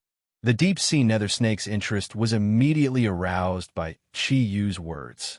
Chiyu said, a tsunami is indeed a disaster, but this disaster depends on where it is used. Do you know why I said that your big brother is an idiot? If the tsunami he launched was against a disgusting island country, perhaps he would not have been punished by God's wrath. The people of that island country are famous for their short lower limbs. 3 lower limbs. They have committed countless sins. They should have disappeared from this world a long time ago. Ever since he was young, he hadn't been good at his studies and didn't know much about history. However, decades ago, when the Yin Huang Empire was at its most perilous, he still remembered the history of being invaded by pirates from a small island nation. That was the hatred of the entire Yin Huang people. Whether it was Chiyu or any Yin Huang people, they would never forget that humiliation. The deep-sea nether snake was stunned for a moment and said, Island country? You're talking about the sun country. They are actually called the sun country. Don't they know that when the sun is shortened to sun, it can be explained as fuck? What you said may make some sense. That island country is probably looking for the sun. It should be renamed to looking for the re-country. Chiyu listened to the deep-sea nether snake's words and couldn't help but have a good impression of him. He laughed and said, Good looking for the re-country. Deep-sea nether snake. Just because of your words, I will let you go back to the sea sooner or later. Okay, you can go to sleep now. When I am strong enough, I will send you back to the sea. However, don't do anything. Brother Xieji will always monitor you. As long as the Serira bead is still with me, you have no chance. Moreover, you have sworn not to hurt me. I will remember. When I regain my freedom. The deep-sea nether snake's voice disappeared, and Chiyu's heart was completely relieved. Thank you, Brother Xieji. If it wasn't for you, I didn't know that things would develop like this. It seems that Kirin, is really lucky. Xieji smiled and said, All right, auspicious emperor. Go out. Don't let your Zodiac warrior wait. The good luck, he said, was the honorific that the ancient beasts used to greet Kirin. Due to Chiyu's calmness in the face of danger and the stimulation of his luck, this was the first time he had sincerely said these words. Slowly opening his eyes, Chiyu immediately felt the anxious eyes of Hai Ruyue and Su Dong. A smile appeared on his face and said, There is no need to go to Saint Buddha Temple. I have already thought of a way. Hai Ruyue asked in surprise, What way do you have? Chiyu proudly raised his left hand and said, See, don't forget, Master Zagru gave me the Serira bead. This treasure is the nemesis of all evil creatures. It can be said that the deep-sea nether snake is unlucky. Originally, the Serira bead couldn't restrain him. However, he left the sea, and his strength is only 1/10 of his original strength. I have the Serira bead to protect my body, so I can completely seal him in my body. I have just tested it. Although the deep-sea nether snake's energy is strong, it can't break the seal formed by the Sarira bead. But it can't break the seal formed by the Sarira bead. As long as I don't go to the sea in the future, there is nothing to be afraid of. What he didn't say was that even if he went to the sea again, the deep-sea nether snake would have to violate his oath. Otherwise, it would be impossible for him to harm himself. Previously, he made use of the deep-sea nether snake's eagerness to obtain freedom to make the oath. Now, the deep-sea nether snake could no longer harm him, unless Chi-Yu was strong enough to release him. If he wanted to leave Chi-Yu's body, he could only force his way out. That would definitely harm Chi-Yu's body, or even cause Chi-Yu's death. Naturally, it would violate the oath that the deep-sea nether snake had sworn with the wrath of heaven. Su Dong said doubtfully, Chi-Yu, are you really confident? You can't take the risk. Chi-Yu glanced at the dark night sky and smiled. I'm an auspicious sign. Good luck will always accompany me. All right, it's fine now. I'm sorry for making you worry for nothing. Ryue, go back to the capital. Su Dong and I still have to rush back to Beidei. Now, the only thing he was worried about was Shun Yun and Su Qing. The two girls had seen him using Kirin's ability. He still didn't know what kind of reaction they would have. Moreover, Shun Yun's words before he left had a deeper meaning, causing him to be anxious to find out Shun Yun's identity. The energy in the dragon claw that Hai Ryue pressed on Chi-Yu's shoulder suddenly increased, quickly flowing along his pulse. The enormous dragon power produced by the ascending dragon art instantly formed a circle of clouds in Chi-Yu's body. Feeling that the powerful aura from before had indeed been restrained, he immediately relaxed. After all, no one would joke around with their own life, and naturally, Chi-Yu wouldn't. When Chi-Yu and Su Dong once again returned to Beidei, the distant horizon was gradually suffused with a layer of white. Chi-Yu's naked appearance was extremely unsightly, and the two of them snuck back to the hotel like thieves. Fortunately, most of the hotel's night staff were dozing off and didn't notice their appearance. Su Dong escorted Chi-Yu all the way back to his room before quietly leaving. Chi-Yu took out the door key from under the carpet in front of the door and quietly opened the door. His clothes had long been swallowed by the sea, and as for the problem of clothes, Su Dong had promised to solve it for him. He would send it over early in the morning.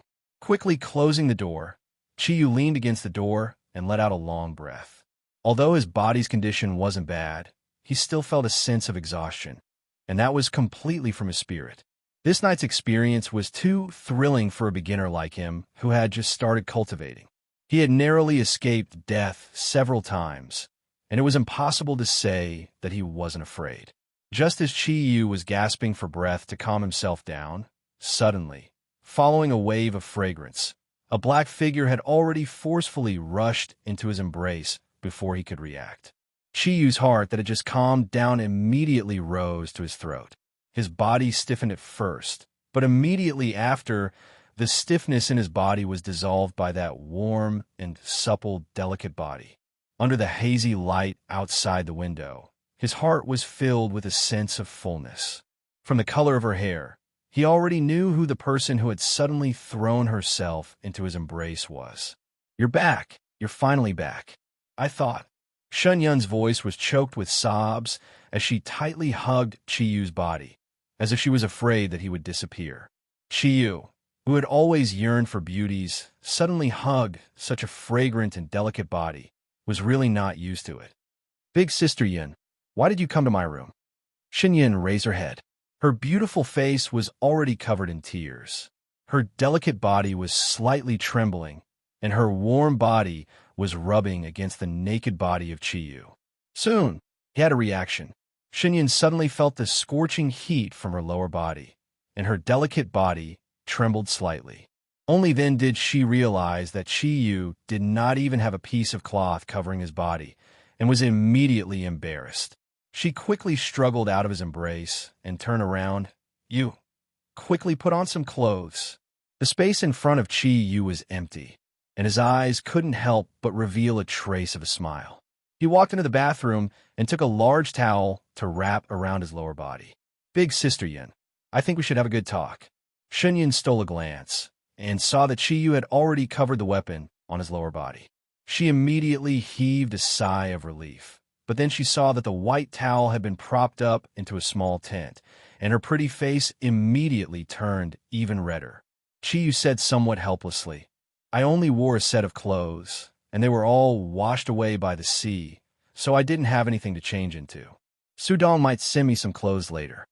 Shen Yun lightly nodded his head. She walked into the room, and Chiyu hurriedly followed. Shen Yun had already changed into a long white dress, which outlined her graceful and delicate figure, making her exceptionally alluring. Her long hair was not combed, but scattered over her shoulders and hung down to her waist. It added a bit of a charming feeling. Thinking back to the two warm and soft lumps that had pressed against his chest, Chiyu suddenly felt like he was in the sea. The heat in his body was like it was about to explode, and the tent below was abnormally high.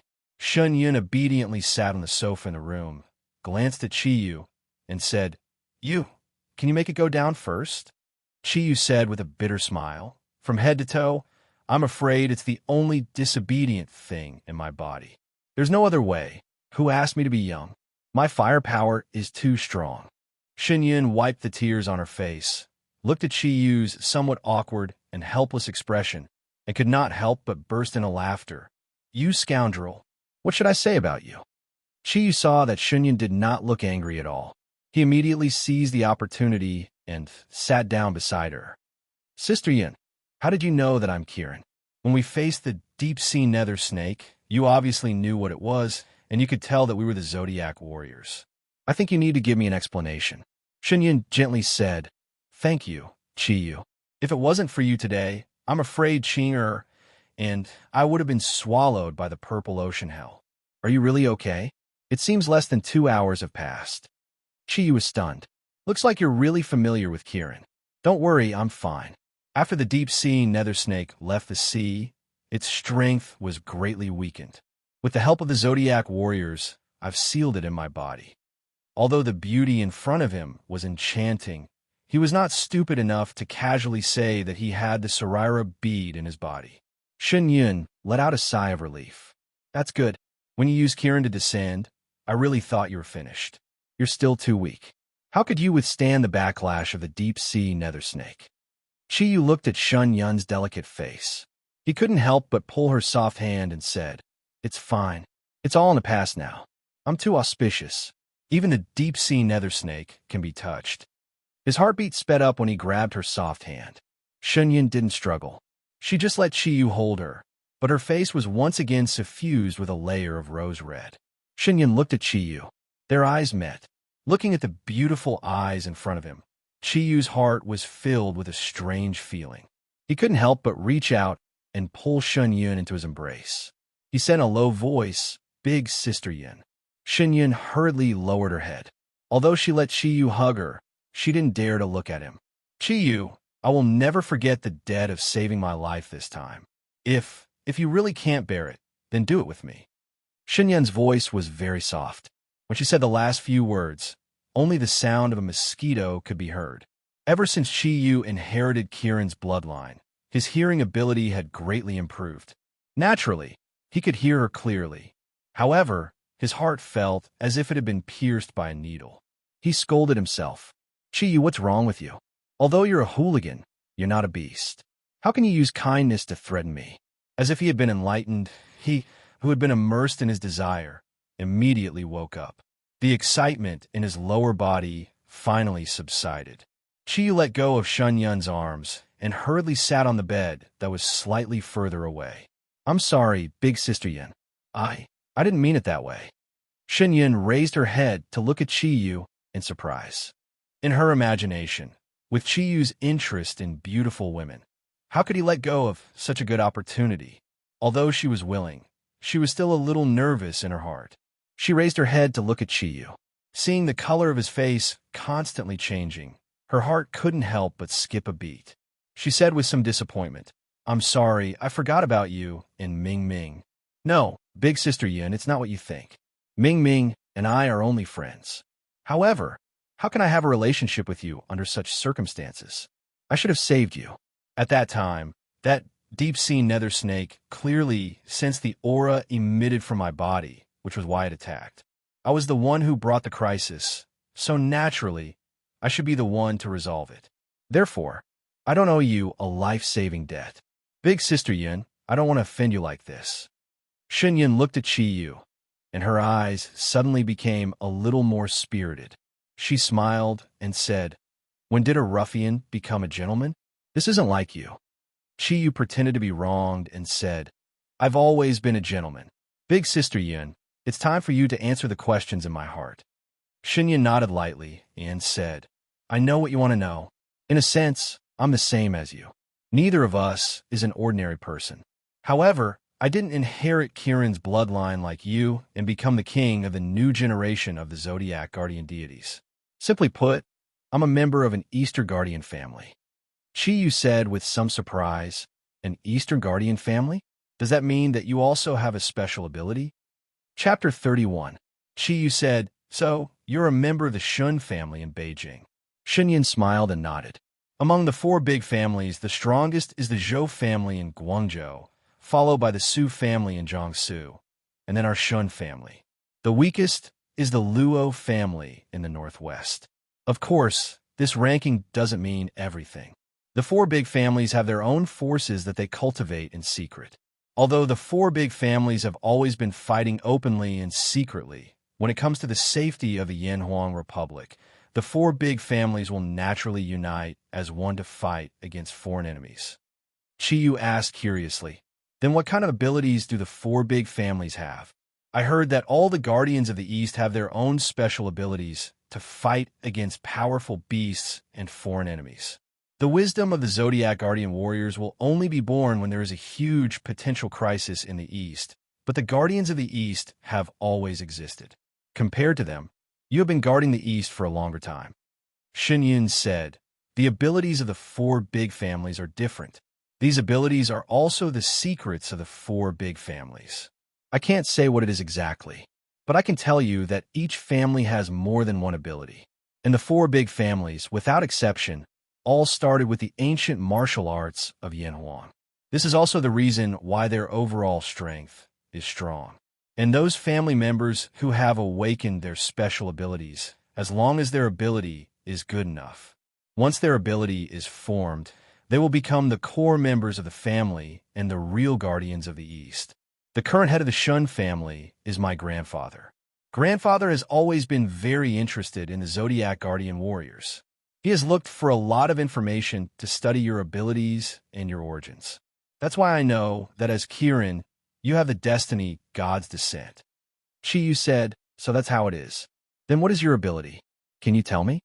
After listening to Shen Yun's words, he understood that in a few months, he and the Zodiac Guardian Warriors would probably be facing the Guardians of the East led by the four big families. He was still very curious about the abilities of these Guardians of the East. Shen Yun smiled slightly and said, "My ability is Psionic Storm." As she spoke, her beautiful eyes suddenly lit up with a strange light, and Qi Yu felt his mind go into a trance. Everything in front of him suddenly became blurry, and he was no longer in the room, but in another world. Blue sky, white clouds, green grass. Everything around him was full of vitality, and his body had become a bird, soaring in the blue sky.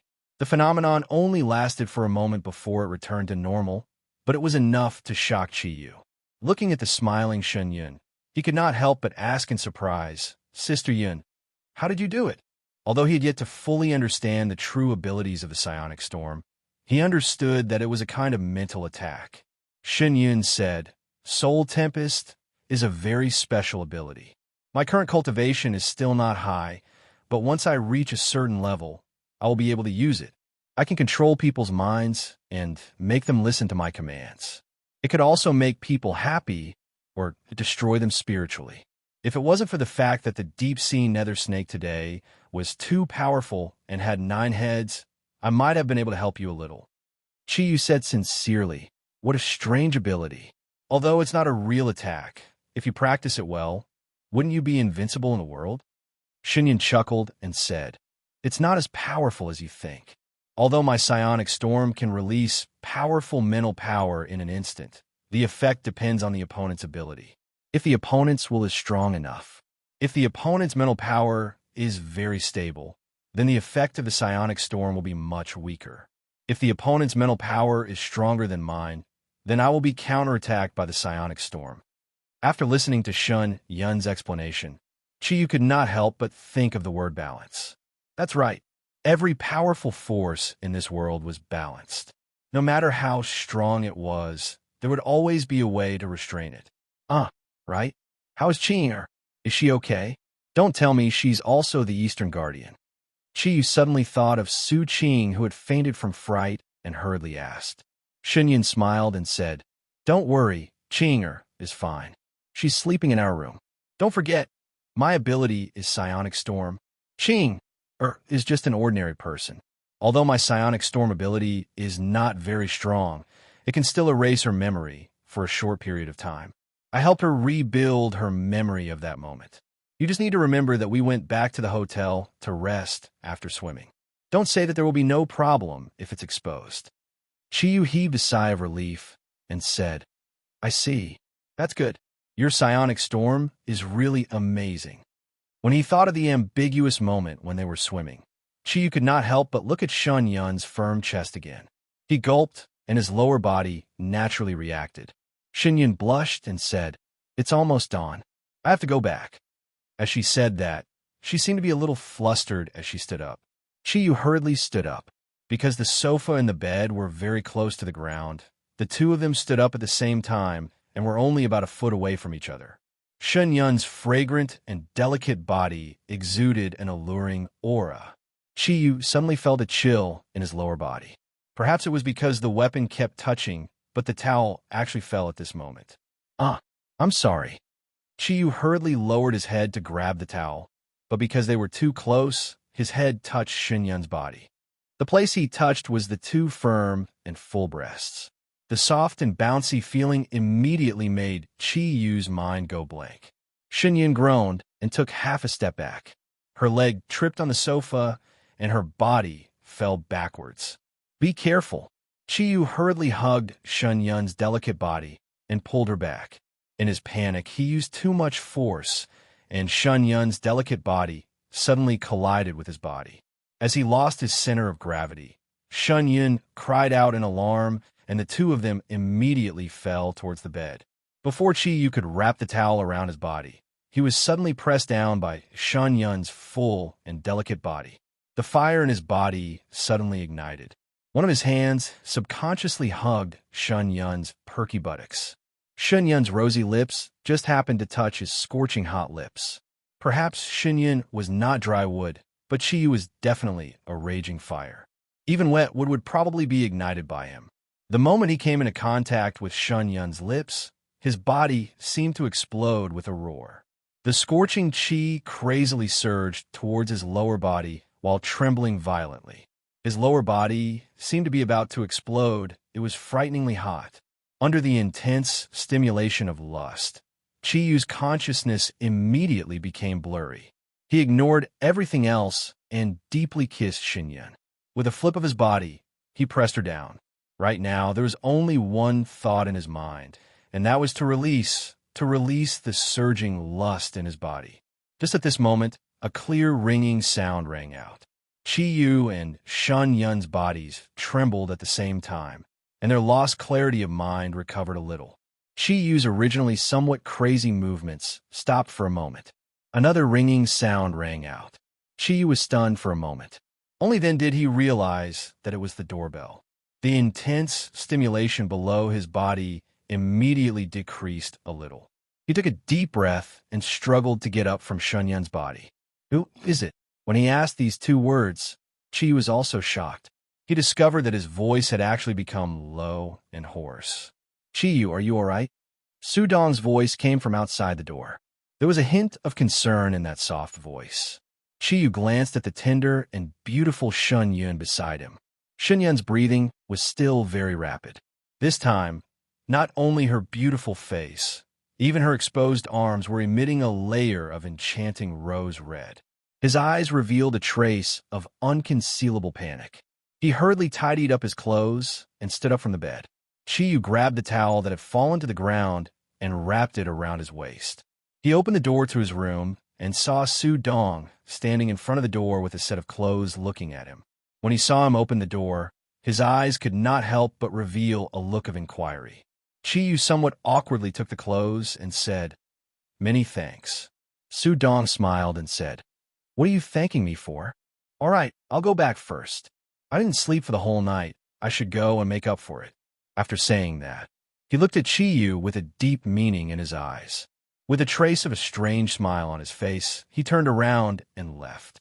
Of course, Chi-yu knew what he was smiling about. From the thundercloud force that Su Dong used to help him straighten out his meridians, although his strength was not comparable to Ryue's, it was not that far off. But it wasn't that far off. It should be around the level of 5 clouds. If not for the fact that the deep-sea nether snake was too strong, with his strength, ordinary fierce beast would not be a match for him at all. Thus, his hearing was naturally very good. Ordinary people could not hear the sound in the room, but how could he not hear it? In that instant, when he climbed up to the peak of Shun Yun's chest, the moan that Shun Yun let out was extremely tempting. It had probably already entered the ears of this perverted tiger. Chi-yu closed the door again. Shun Yun, who had followed him to the door, patted his towering chest and let out a long breath. He stuck out his tongue and said, "Scare me to death." "If other people saw me like this," Chi-yu said awkwardly, "Big sister Yun, I this." Shun Yun patted Chi-yu's head like he was comforting a child and said, "All right, I need to go back quickly. I don't want to be discovered by others. You are so young. Men are naturally a little impulsive. I won't blame you." As she said that, her charming face revealed a trace of shy smile, and she left the room. Chi-yu watched Shun Yun's figure disappear at the end of the corridor before returning to the room. He did not feel any guilt because he had violated Shun Yun earlier. Instead, he felt that he had become very strange. As a man, it was naturally normal to have some sexual impulses. Especially since he was a virgin, he was naturally more sensitive. However, from last night's night trip to what had just happened, he realized that his body had become somewhat abnormal.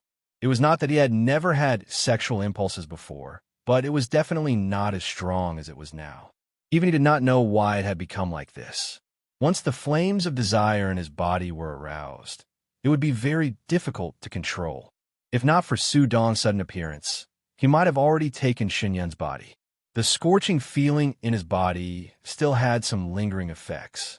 Chi-yu frowned and walked back to the bed to sit down. He lowered his head to look at his high-spirited little brother and could not help but smile bitterly. If this goes on, I'm afraid I will become a rapist. Fortunately, Big Sister Yun is magnanimous and did not blame me. Helplessly shaking his head, he sat down cross-legged. There was still some time before daybreak. Everything that had happened last night had made his desire for strength even stronger.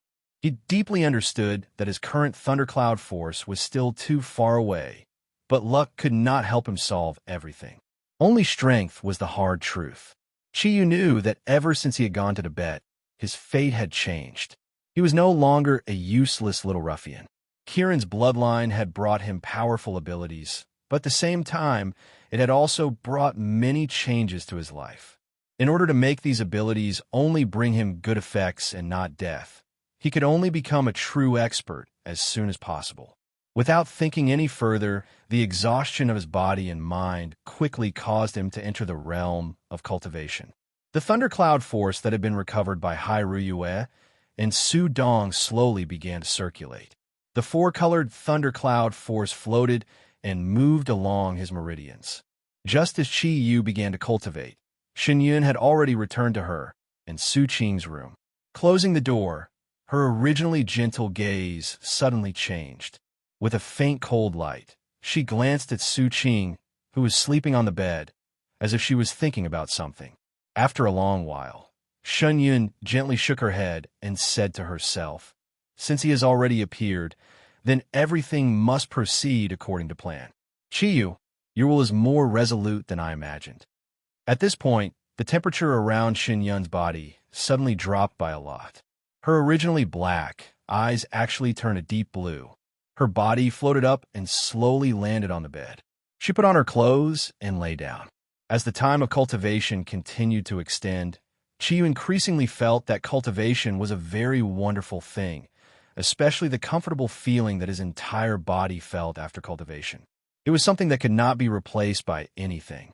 The purple, blue, red, and cyan thundercloud force slowly circulated around his body. When the four-colored thundercloud force circulated to the seventh cycle, he suddenly realized that something was wrong.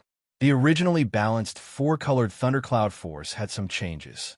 The blue thundercloud force was clearly stronger than the other three colors, and when the blue thundercloud force circulated, its volume in the meridians was also clearly much larger. Just as his seventh cycle was completed, Chi-Yu's body suddenly stiffened. An unprecedented feeling instantly filled his body. At this moment, the purple, red, and cyan thundercloud force unexpectedly disappeared at the same time. In his mind, only the blue thundercloud force existed. A cool feeling spread from his dantian to every pore of his body. It was as if a layer of water vapor was emitted from every pore. The cool feeling suddenly increased, and the surging water thundercloud force rapidly circulated at a speed that the naked eye could not see. If measured by time, perhaps it was only around 3 breaths. Although Chi-Yu could not see the circulation of the thundercloud force, the number 49 clearly appeared in his mind. In such a short period of time, it had instantly circulated 49 cycles. This was almost unimaginable to him. When the last cycle was completed, the blue light first slightly dimmed. Then, the suddenly strengthened thundercloud force filled every corner of his meridians, and the feeling of water became exceptionally strong. If someone could see Chi-Yu at this moment, they would definitely be surprised to find that his body was currently emitting a layer of blue gem-like light. The black and silver kirin on his body appeared again, and the blue light was slightly rippling like water. Chi-Yu's skin seemed to be covered by a layer of water curtain, which looked very strange. Boom! The meridians in his body suddenly exploded, and Chi-Yu's 6 senses disappeared at the same time. He clearly felt that he seemed to have entered a world of nothingness, and everything that he originally knew had completely disappeared. Whether it was his meridians or the thundercloud force, everything seemed to have been transformed into nothingness. Chi-Yu wanted to scream in horror, but he could not make a sound at all. The nothingness swallowed everything, and the disappearance of his 6 senses suddenly increased the fear in his heart. Fortunately, this situation did not last too long. After an unknown amount of time of blankness, his consciousness was restored again. This time, Chi-Yu suddenly discovered the changes in his body. It was still the purple, blue, red, and cyan thundercloud force, but the blue thundercloud force had undergone fundamental changes. The original blue airflow had become a lot more solid than before, and the color had also become a little deeper. The volume was obviously twice the size of the other 3 types of thundercloud force, but the speed of operation was faster than the other 3 types of thundercloud force. What was going on? Could it be that his water thundercloud force had been improved? Whenever there was a doubt in his cultivation, the first thing that Chi-Yu thought of was Xie. His mind moved, and he immediately sent a message to Xie. Xie always remained asleep in Chi-Yu's body, unless Chi-Yu suddenly encountered a huge crisis or his body was severely injured. Only then would it be affected by the chaotic breath of his body and wake up. The other way to awaken the Xie was to summon Chi-Yu. "What's wrong, Chi-Yu?" Xie was awakened from a deep sleep and immediately asked. However, his doubts were quickly answered by his own feeling. "Ah, great, congratulations to you, Chi-Yu. Your water thundercloud force has actually made a breakthrough. Finally, you have reached the strength of the first cloud." Chi-Yu listened to Xie's words and was immediately overjoyed. "What? You mean, I now have the strength of the Chuyan force?" Xie laughed and said, "I really didn't expect it to be so fast. In a sense, you have indeed reached the strength of the Chuyan force. But it is not the complete Chuyan force. To really reach the Chuyan force, you need to cultivate all the energy in the temple to the Chuyan force. Now you have only completed a quarter of it. But this is enough to surprise me. Although Kirin's cultivation speed is far faster than other mythological beasts and ominous beasts, you have only cultivated for more than 2 weeks. It's really hard to believe." Chi-Yu's heart moved. His mind flashed, I understand this should be the credit of the Kirin bead. It seems that the sea is a great help to my cultivation. Last night, when I went swimming in the sea with them, I found that the Kirin bead had completely turned blue, and my water thundercloud force operated much faster than usual. It seems that this is because the sea is rich in water molecules, which enabled me to make a breakthrough. Siaji smiled and said, "Yes, you are right. The Kirin bead can release different auxiliary forces to help you cultivate according to the different environment. The sea is obviously the best place to cultivate the water thundercloud force. However, even in the sea, with the help of the Kirin bead, it is impossible for you to cultivate the water thundercloud force to the Chuyun force in such a short time. You also have to thank Senior Nether Snake. He is the leader of the water attribute ominous beasts. When you accept him as a messenger, you will naturally be affected by his aura. The speed of water molecule condensation greatly increased when you accepted him into your body to dissolve the purple ocean hell. This is the most important reason for you to break through to the Chuyun force." Chiyu nodded and said thoughtfully, "Since the Kirin bead has such a magical effect, if I am in a different environment, I can naturally cultivate better. Brother Siaji, under what natural conditions can I cultivate the other 3 attributes more easily?" Siaji replied without hesitation, "This is very simple. The best place to cultivate the fire thundercloud force is naturally magma. The high heat of magma can make the fire molecules highly concentrated. As for the thunder attribute energy, the best way is to bathe in lightning. As long as the lightning strikes you, your thunder attribute thundercloud force will be greatly improved. As for the wind attribute thundercloud force, I think there is no better place than a tornado. At that time, the wind molecules produced are the strongest in the world." After listening to Siaji's words, Chiyu could not help but be speechless. He smiled bitterly and said, "I'd better cultivate step by step. My God, magma, tornado, lightning, any one of them can kill me. At least, I will lose half of my life. I don't want to take this risk." Siaji said, "Cultivating step by step is naturally the best way. I am just providing you with a few possibilities. The situations I mentioned are the places where the energy molecules of each attribute are the most concentrated. Although they are not as gentle as the sea, the degree of concentration of the molecules is indeed comparable to the sea. Of course, I'm not asking you to try. In fact, it is not difficult to find a good place to cultivate the various attributes of thundercloud force. Simply put, the hotter the environment, the more active the fire molecules are. Where the wind is stronger, the wind energy molecules will naturally be more concentrated. In the weather of thunder and lightning, the thunder attribute energy molecules will naturally be easier to absorb. These have to be explored by yourself, and it is only an aid. You always have to remember one thing. If you want to improve your strength, it is not enough to cultivate the ability of one attribute. Although Kirin has the greatest development potential among the 4 clouds, at the same time, it also has the greatest restrictions. Every cloud must be fully improved before it can develop to the 2nd cloud.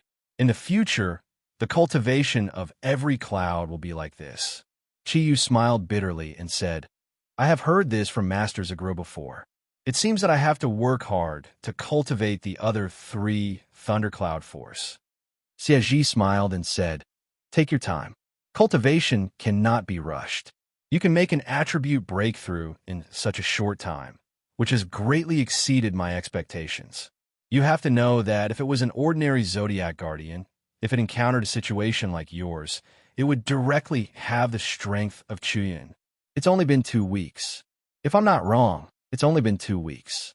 If my guess is correct, you should have set a record for the fastest cultivation speed of a Zodiac Guardian." When Siaji fell asleep again, Chi did not continue to cultivate because he found that the sun outside the window was already shining on his buttocks. There was a constant noise coming from the corridor outside. Obviously, the students on the spring outing had begun a new day of activities. Because of the influence of the deep-sea nether snake and the special changes in his body, Chiyu had lost interest in the spring outing.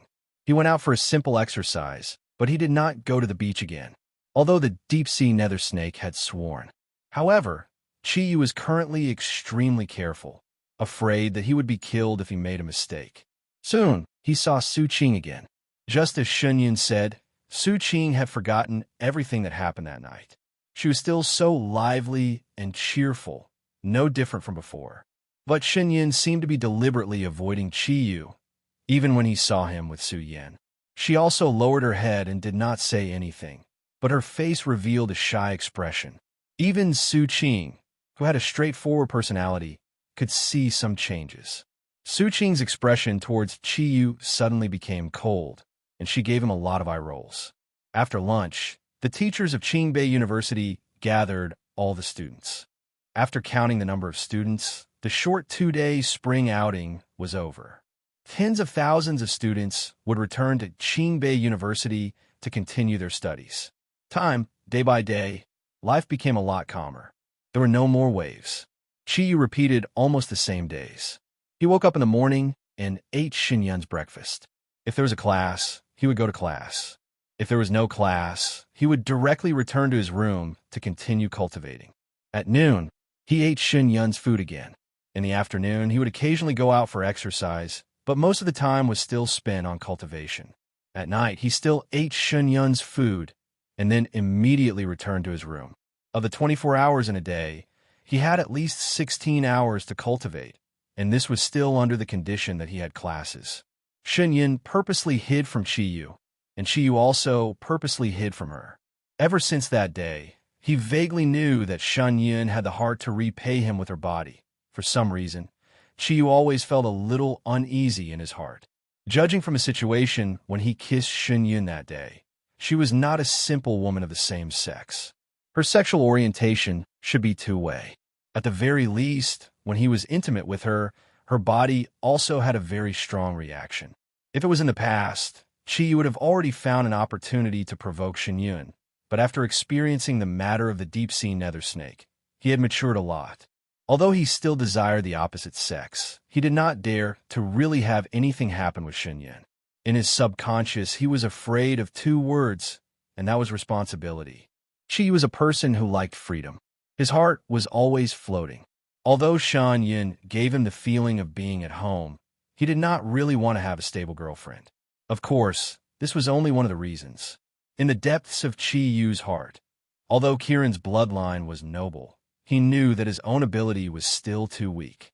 With this kind of him, even if it was Kiran, could he be worthy of Xinyun?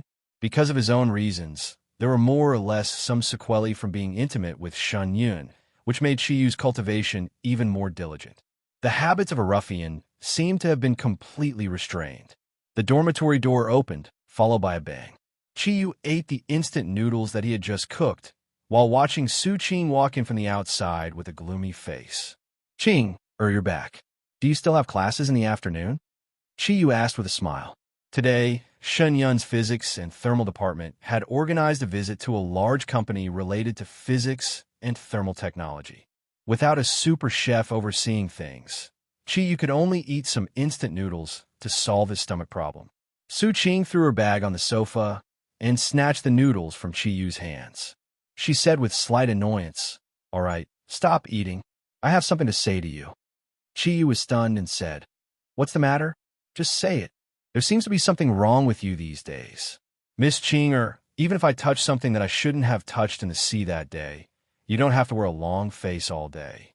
As he spoke, he also glanced at Su Qing's chest with a smirk. Su Qing stared at him coldly. "Who's blaming you for that day?" "Chi Yu, I've been waiting for this opportunity for a long time. Today, Sister Yin isn't here, so I'm going to ask you what's going on." Chi Yu said in surprise, "What do you mean what's going on? I don't know what you're talking about." Su Qing snorted and said, "Don't play dumb with me. I'm asking about you and Sister Yin. What did you do to Sister Yin?" If I'm not wrong, something must have happened on the night of the swim. I only remember going back to sleep that day, but in a blur, it doesn't seem that simple. Did you do something bad to Sister Yin?" Chi Yu was shocked, but after listening to Su Qing's words, his heartbeat calmed down a little. "I'm innocent, Master. What could I do to Sister Yin? I eat Sister Yin's food every day, and I'm very grateful to her. Do you think I'm the kind of person to do bad things?" Su Qing clearly didn't want to give Chi Yu any face, and said without hesitation, "Of course you are. You're the most likely person to do bad things I've ever seen. You're shifty-eyed, and you only know how to look at things that you shouldn't." Qiyu was speechless and looked at Su Qing helplessly. Su Qing took a few steps forward and stood in front of Qiyu, saying, "Tell me the truth. What happened between you and Sister Yin?" "Don't think I can't tell. Ever since you came back from Beidai, the way Sister Yin looks at you has changed, and she's always in a trance. Only when she hears your name and when you're cooking will she become normal." Even what?" Qiyu asked curiously. Su Qing blushed. "Nothing. In any case, I think there's something wrong between the two of you. Tell me the truth." Chapter 32. You scoundrel. Su Qing grabbed the ashtray that Qiyu bought on the table and raised it up high. "Are you going to tell me or not? If you don't, I'm going to use violence." How could Qiyu not understand why Su Qing was like this? She and Shen Yun could be said to be a same-sex couple. Shen Yun's mood had been very unstable recently because of his relationship. Of course, she could sense it. As a result, the first person she thought of was him. "Qing, I really don't know what you want me to say. There's nothing going on between me and Sister Yin. If you don't believe me, you can ask Sister Yin." Qiyu looked at Su Qing helplessly. He knew that although Su Qing had a short temper, she wouldn't really make a move on him. Moreover, she was a girl. Even if she made a move, what could she do? Su Qing slammed the ashtray in her hand on the table. The expression on her face suddenly changed. Her pretty face that was originally red from anger and agitation suddenly turned white. "Qiyu." She lowered her head and looked at Qiyu's eyes. Her voice became much softer. Seeing Su Qing like this, Qiyu was shocked. "Don't, my big miss. Don't be like this. Why do I feel like you're not normal?" He was already used to the cheerful Su Qing. She suddenly became gentle. Qiyu suddenly had a strange feeling in his heart. "Qiyu, I want to discuss something with you," Su Qing said in a pleading tone. Qiyu said, "Go ahead. But can you not use this tone? I feel awkward." Su Qing looked at him with a complicated expression. "Can you move out of here and apply to the school for a change of dormitory?" Qing. Are you sure?" Qiyu stared at her, dumbfounded. Su Qing said, "I'm not joking. I really want you to move out of here. I don't want to see anything happen between you and Sister Yin." She finally said what was in her heart. Qiyu's expression changed. "Qing, you have to understand that this is a dormitory. I don't think I've caused you any trouble since I moved in. Why do you want to move out?" Su Qing glared at him and said, "You've already brought me trouble. I'm begging you, just move out. Okay?" "No, there's something else to discuss with her." "Absolutely not." Qiyu flatly rejected Su Qing's unreasonable request. He vaguely understood that Su Qing said this because she was afraid that he would snatch Qinyin away. However, the main reason why he lived here was because of Ming Ming. Ever since he had seen the strength of the fierce beasts, he understood. Before he became stronger, he indeed needed protection. At the same time, he felt somewhat indignant. Regardless of whether it was Qing Wu or Chunyin, he had a good impression of both of them. He never expected that Su Qing would actually chase him away. Qiyu was a stubborn person. He didn't listen to Su Qing anymore. After rejecting her, he immediately got up and walked to his room. Before Qiyu closed the door, he vaguely heard Su Qing say hatefully, "You will regret this. I will make you move out." In the face of love, there were times when people would become blind and unreasonable. It was the same for same-sex love. Facing a rival in love, Su Qing's heart could no longer remain calm. Qiyu didn't pay attention to her. He closed the door and directly sat on the bed to begin his afternoon training. The tour ended. Just as he returned to Qingbei University, Qinyin somewhat impatiently walked back to the dormitory. She didn't cook for them at noon. She didn't know what they ate. Ever since she returned from Beidaihe, the scene of Qiyu appearing as Kirin always lingered in her mind. Especially the intimate contact later on, it left an extremely deep impression in Chunyun's heart. Although she was avoiding Qiyu, she couldn't help but admit that Qiyu's figure was becoming more and more profound in her heart. It was even comparable to Qing Er's position in her heart. Could it be that I really fell in love with that ruffian? Chunyun's heart became even more chaotic. If that was really the case, then how was she going to face Qing Er? Unknowingly, She had already walked to the dormitory. Just as she was about to enter the building, a mournful scream suddenly rang out from the dormitory. Help! Chen heart immediately skipped a beat. Possessing this psionic storm ability, she immediately recognized this voice as Qing Er's. Without any hesitation, she immediately sped up and rushed into the dormitory. Chen wasn't the only one who heard this scream. At this time, most of the students at Qingbei University had already finished their classes. The dormitory had also become a lot more lively. The sudden scream immediately attracted the attention of many students. A few enthusiastic students didn't hesitate to run towards the source of the sound. Chen rushed to the dormitory's door as fast as she could. There were at least 10 students who rushed over with her. Most of them were men, and some of them were even holding weapons like mop cloths. The dormitory's door was open. When Chen rushed in, she was immediately stunned by the scene in front of her. Su Qing fell to the floor of the hall. She only had underwear and a bra on her body. Her alluring body was completely exposed. Her torn clothes were everywhere in the hall. Su Qing's originally charming face was filled with fear. Her hands were wrapped around her chest, and her delicate body was curled up and trembling slightly. Qiyu stood beside Su Qing and looked at her with a lifeless gaze. Big Sister Yun, save me. He wants to rape me. When Su Qing saw Chen Yun, she immediately crawled up from the floor and rushed to her side as if she had seen a relative. Her delicate body trembled even more violently. It was obvious that she was already extremely afraid. The male students who came to the dormitory with Chen Yun angrily rushed in and surrounded Qiyu. Although most of them stole a few glances at Su Qing, the anger on their faces was very real. Beautiful women had always been the darling of all the male students in the university. How could they not be angry when something like rape actually happened? Chen Yun took off her jacket and covered the frightened Su Qing's body. She softly said, Qing Er, it's all right. As she said that, her gaze once again fell on Qiyu. The light in her eyes suddenly became a lot colder.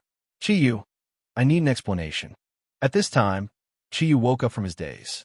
He deeply looked at Su Qing. Su Qing lowered her head, not daring to meet his gaze. Big Sister Yun, do you still need an explanation?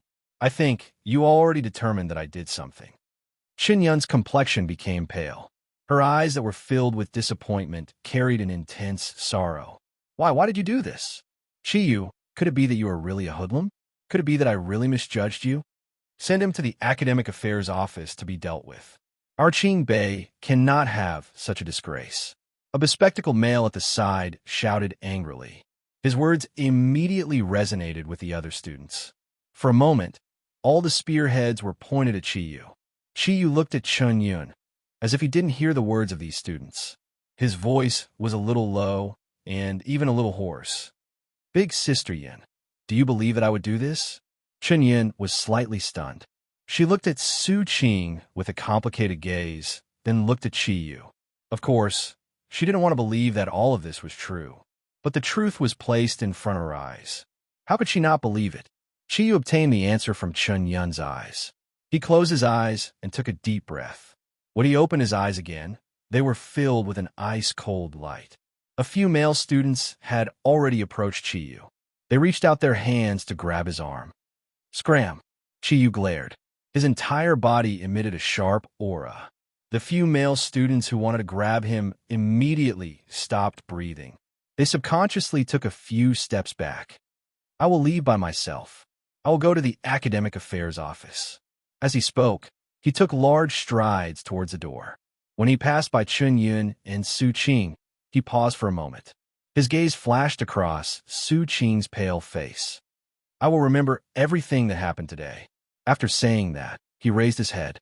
Without hesitation, he walked out of the female dormitory that he had lived in for a month. Qiyu knew that from the moment he stepped out of the dormitory, he would never be able to return to this place again. The male students all followed Zhang Yu out. They didn't believe that a rapist would apologize by himself. One by one, they followed beside Qiyu, escorting him to the Academic Affairs Office. Big Sister Yun, I'm so scared. Seeing that everyone had left, Su Qing threw herself into Chen Yun's arms and sobbed. Chen Yun hugged Su Qing and softly comforted her. Qing take it easy. Everything is over. Big Sister Yun will protect you. Su Qing's arms around Chen Yun tightened. Big Sister Yun, promise me. Don't leave me. Never, okay? Chen Yun's eyes flashed as he said in a deep voice, Qing, look into my eyes. Su Qing subconsciously raised her head. Because of crying, her eyes were already somewhat red and swollen. When she saw Chen Yun's clear eyes, she couldn't help but lower her head, not daring to look at him. Chen Yun softly said, Qing, do you know what Chi Yu's underground scene is like? Su Qing blankly shook her head. Chen Yun said, Qingbei University is one of the famous universities in our Yanwan Republic. With such a scandal, the school will definitely pay attention to it. With so many people testifying, the best outcome would be for Qingbei University to expel him from school. If the school is a bit stricter, they can even send him to the public security office and punish him. If that's the case, Chiyu's life will be ruined. Su Qing raised her head in shock. How could it be so serious? Chen Yun indifferently said, This is inevitable. Rape is a serious crime. Qing, I want to hear what you have to say. Did Chiyu really want to rape you? Although his usual hooligan habits are very heavy, through the results, you and I both understand that he at most has a flowery mouth. His mouth is a bit bad, and his eyes look at us. But we've lived together for a month. When did he really have any improper actions? Sister Yin, looking at Su Qing's flustered gaze, Chen Yun had already gotten his answer. He forcefully suppressed the anger in his heart. Qing, how could you do this? You've disappointed me too much. After saying that, he turned around and walked towards the door. Su Qing pulled Chen Yun back and mournfully said, Sister Yun, I just don't want him to snatch you away. Sister Yun, I can't be without you. I can see that you already have a good impression of that hooligan. I don't want. Chen Yun's voice became a bit colder. Qing, I know you treat me well. We've always had that kind of relationship, but what you're doing isn't good for me. Instead, it's pushing me further away from you. Don't you understand? Su Qing's delicate body trembled as she said, Then what should I do now for you to forgive me? Sister Yin, I'm really afraid. I'm afraid that you don't want Qing anymore. How about I go with you to the academic affairs office and explain things clearly? At noon, after Qiyu rejected her request, Su Qing's heart was like a ball of fire. Under the situation of jealousy, she immediately thought of a way to achieve her goal. The clothes that were torn were prepared by her in advance. When Chunyun walked downstairs, Su Qing had been watching from the window. Seeing that Chunyun was about to enter the building, she immediately put on a good show. This was the scene that Chunyun saw afterwards. Hearing her exclamation, Chunyun quickly returned to the dormitory. When Shiyu heard her voice, he naturally ran out of his room to see what had happened. Everything was within Su Qing's calculations.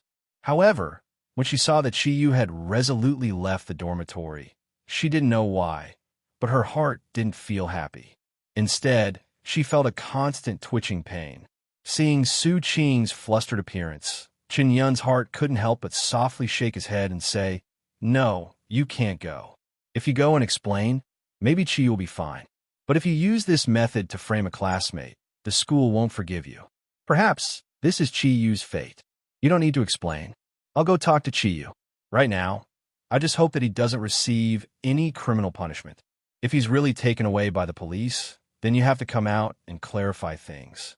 Walking out of the academic affairs office, for some reason, Chi Yu's heart felt a little relaxed. It's over. It's over. It's only been a month of his anticipated university life, but it's ended in such a way.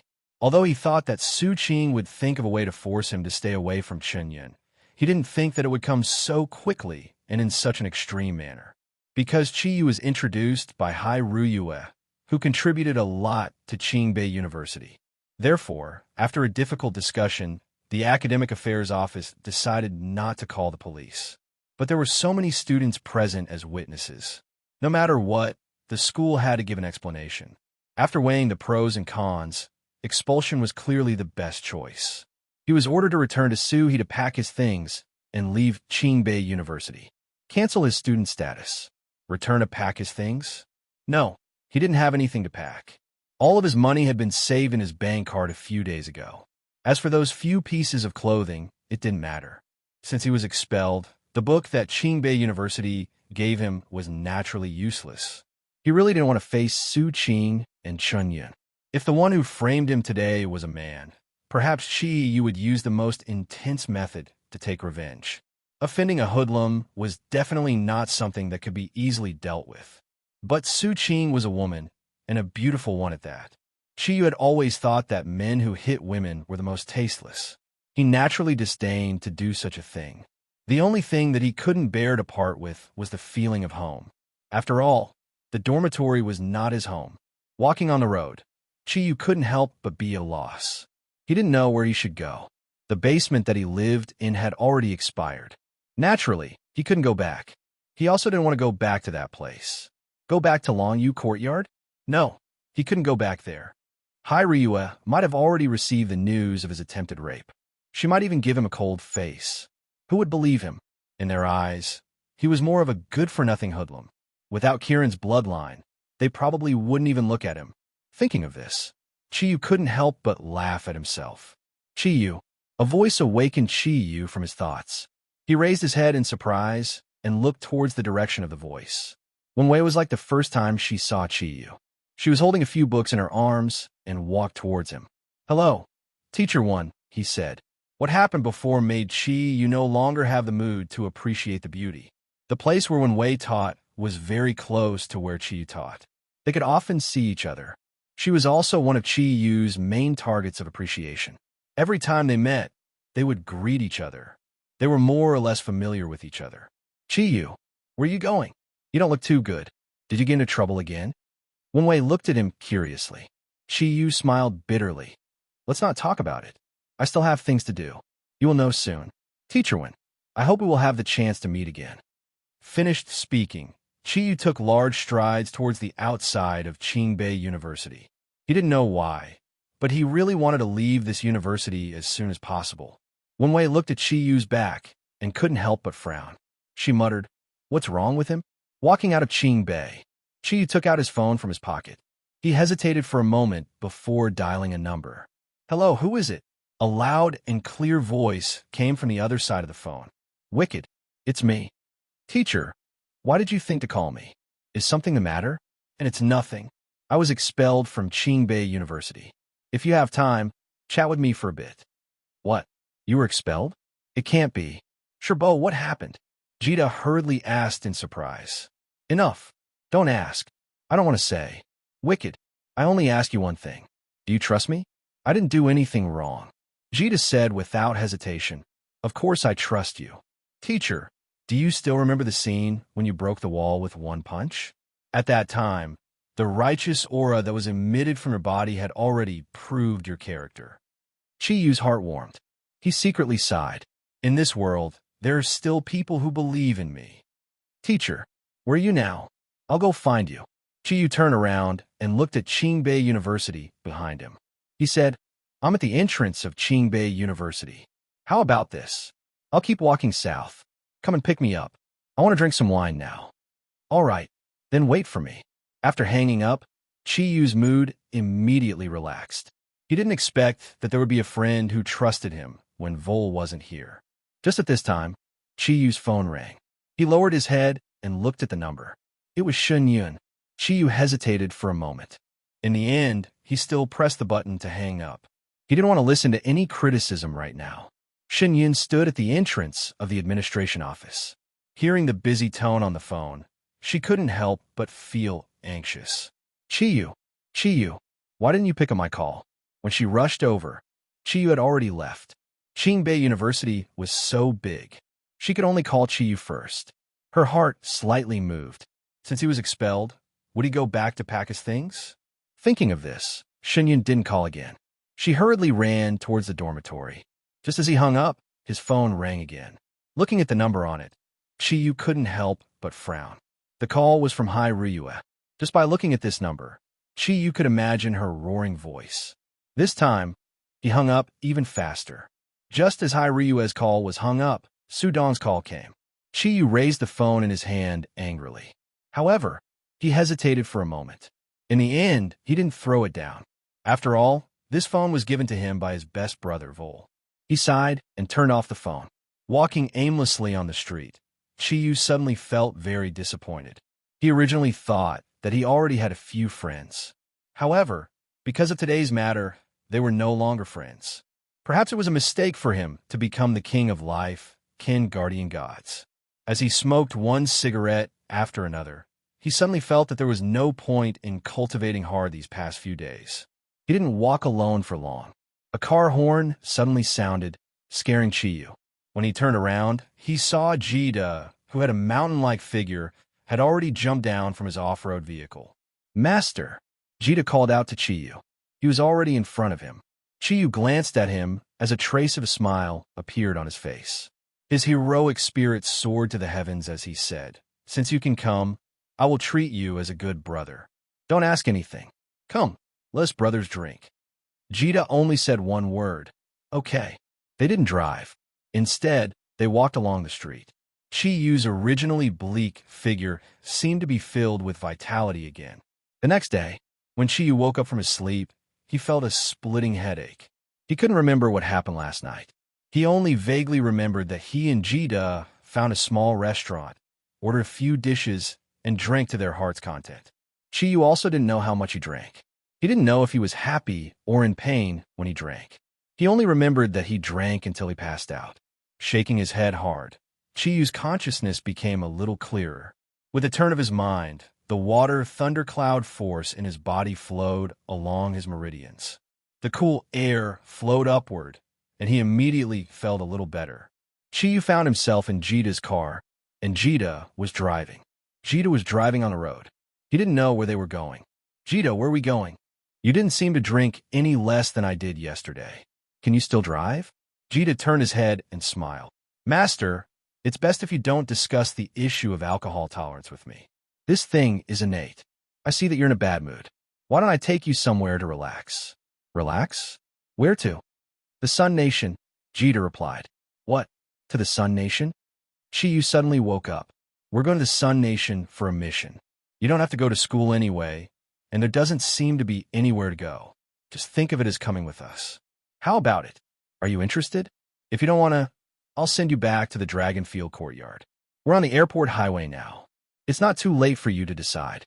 "Forget it. I don't want to face T-Rex's cold face." "Sun Nation, so be it.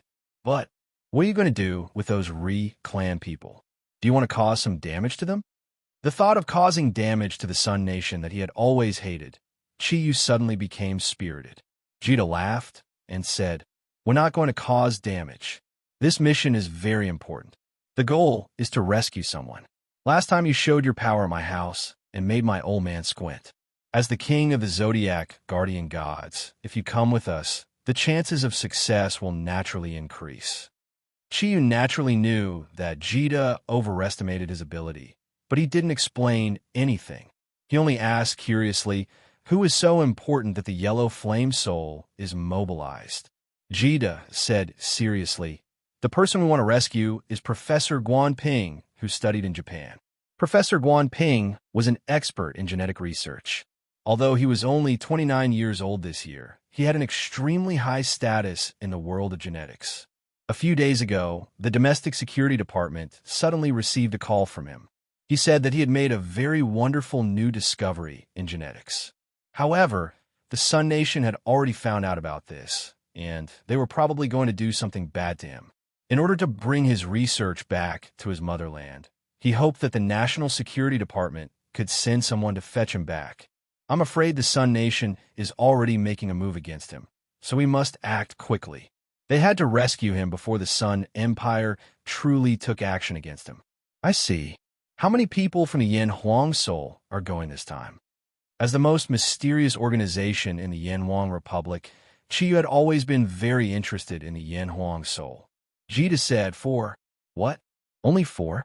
You're going up against an entire country," Chiyu said in shock.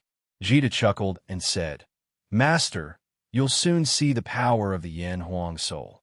Although there are only 4 of us, it's enough to rival thousands of soldiers and horses. The 4 people participating in this operation, including me, are the mechanical soul, the computer soul, the metal soul, and the heavenly soul. Big Brother Heavenly Soul will be in charge of the entire mission. I've already informed him that we'll be bringing you along. The country's higher-ups value the Zodiac Guardians as much as the Yan Huang Soul. Therefore, Big Brother Heavenly Soul quickly agreed to my proposal. He's also very interested in the Zodiac Guardians. Chiyu smiled and said, I'm also very interested in them. Let's go to the Sun Nation. Who knows, it might be a new beginning for me. I've been training hard all this time, and the abilities I've learned should be of some help to them. After arriving at the airport, Jida parked the car in the underground parking lot, and the two of them went directly to the airport's VIP waiting hall. When Jida brought Chiyu to the three of them, Chiyu was immediately surprised. Jida, don't tell me that they're your three companions. It was no wonder that Chiyu was so surprised. The three people in front of him, no matter which one it was, did not look like a powerhouse with powerful abilities. The first one was a young girl who looked to be about the same age as Vol. She had a petite figure and an angelic appearance. You could only think of 2 words to describe her: cute. The other 2 were even more interesting. One of them was a young man who looked to be about 18 or 19 years old. He had dyed his hair with a head full of colors, and it was unknown what method he used to make his hair stand up. His holy clothes gave him a very unique personality. His nose, ears, and lips all had small silver rings. Looking at him, Chiyu could not help but think of the street thugs he used to see when he was still a hooligan. If you were to classify them, this guy could at most be considered a big thug. The last person was not tall. He looked to be about 30 years old. He was plump and could definitely be as beautiful as Vol's mother.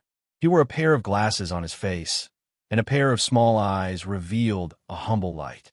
If one were to use 4 words to describe him, Chiyu could only think that he was fat.